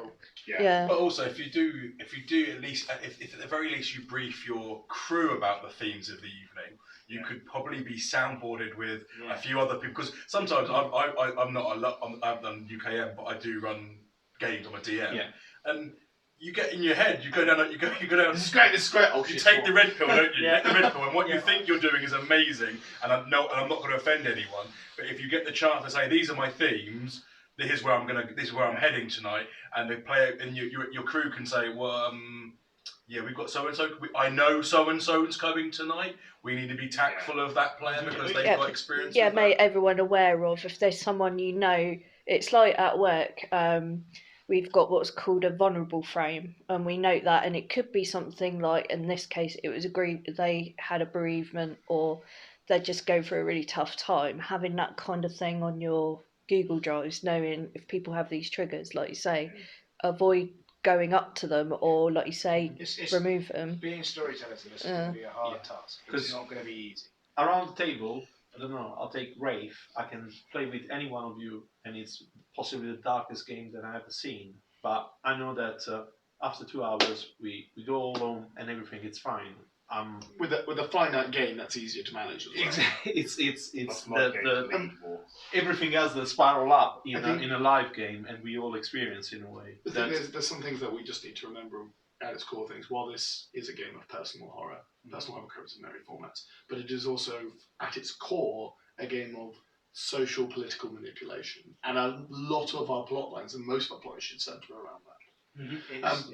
The other thing that is also appropriate to bring up at this point, which is something I thought I wouldn't have to bring up too much in this sort of thing, is sex. There's a lot of kink sub-community based around vampires and Vampire the Masquerade, and we need very clear guidelines of how that is to be dealt with in these games. For example, not everyone's comfortable with you hooking up with another player and character in a closet, and then accidentally walking in it, and that does happen in these style of games. So one of the things we have is the... They did it at another Larp event I went to, where you would go in to see a brothel. When you went into the brothel, I mean, we're not going to do this. Yeah. When you went into the brothel, you go to the back. You go to the back room with a girl, but actually, or a bloke, and what actually happens is it's a massage. You get a legitimate. You get a massage. Oh, I had a really good one with that as well. You go into the with an happy ending, and you play a game of Jenga. Yeah. And on you last. Yeah. That is a great mechanic. So yeah, we want to make it so if that is something, let's say that's a perfect example if there's a torture scene. Okay, so instead of actually going through graphically describing torture, if you've gone into the back, they're being tortured in the back room, we take them into it, we do take them out of the court, and when they're sat in the back, you actually, we could play a game of cards, or we could do something, whatever it is, and the outcome of that could result in how much information we get from the torture, blah, blah, blah. We don't have to do the whole...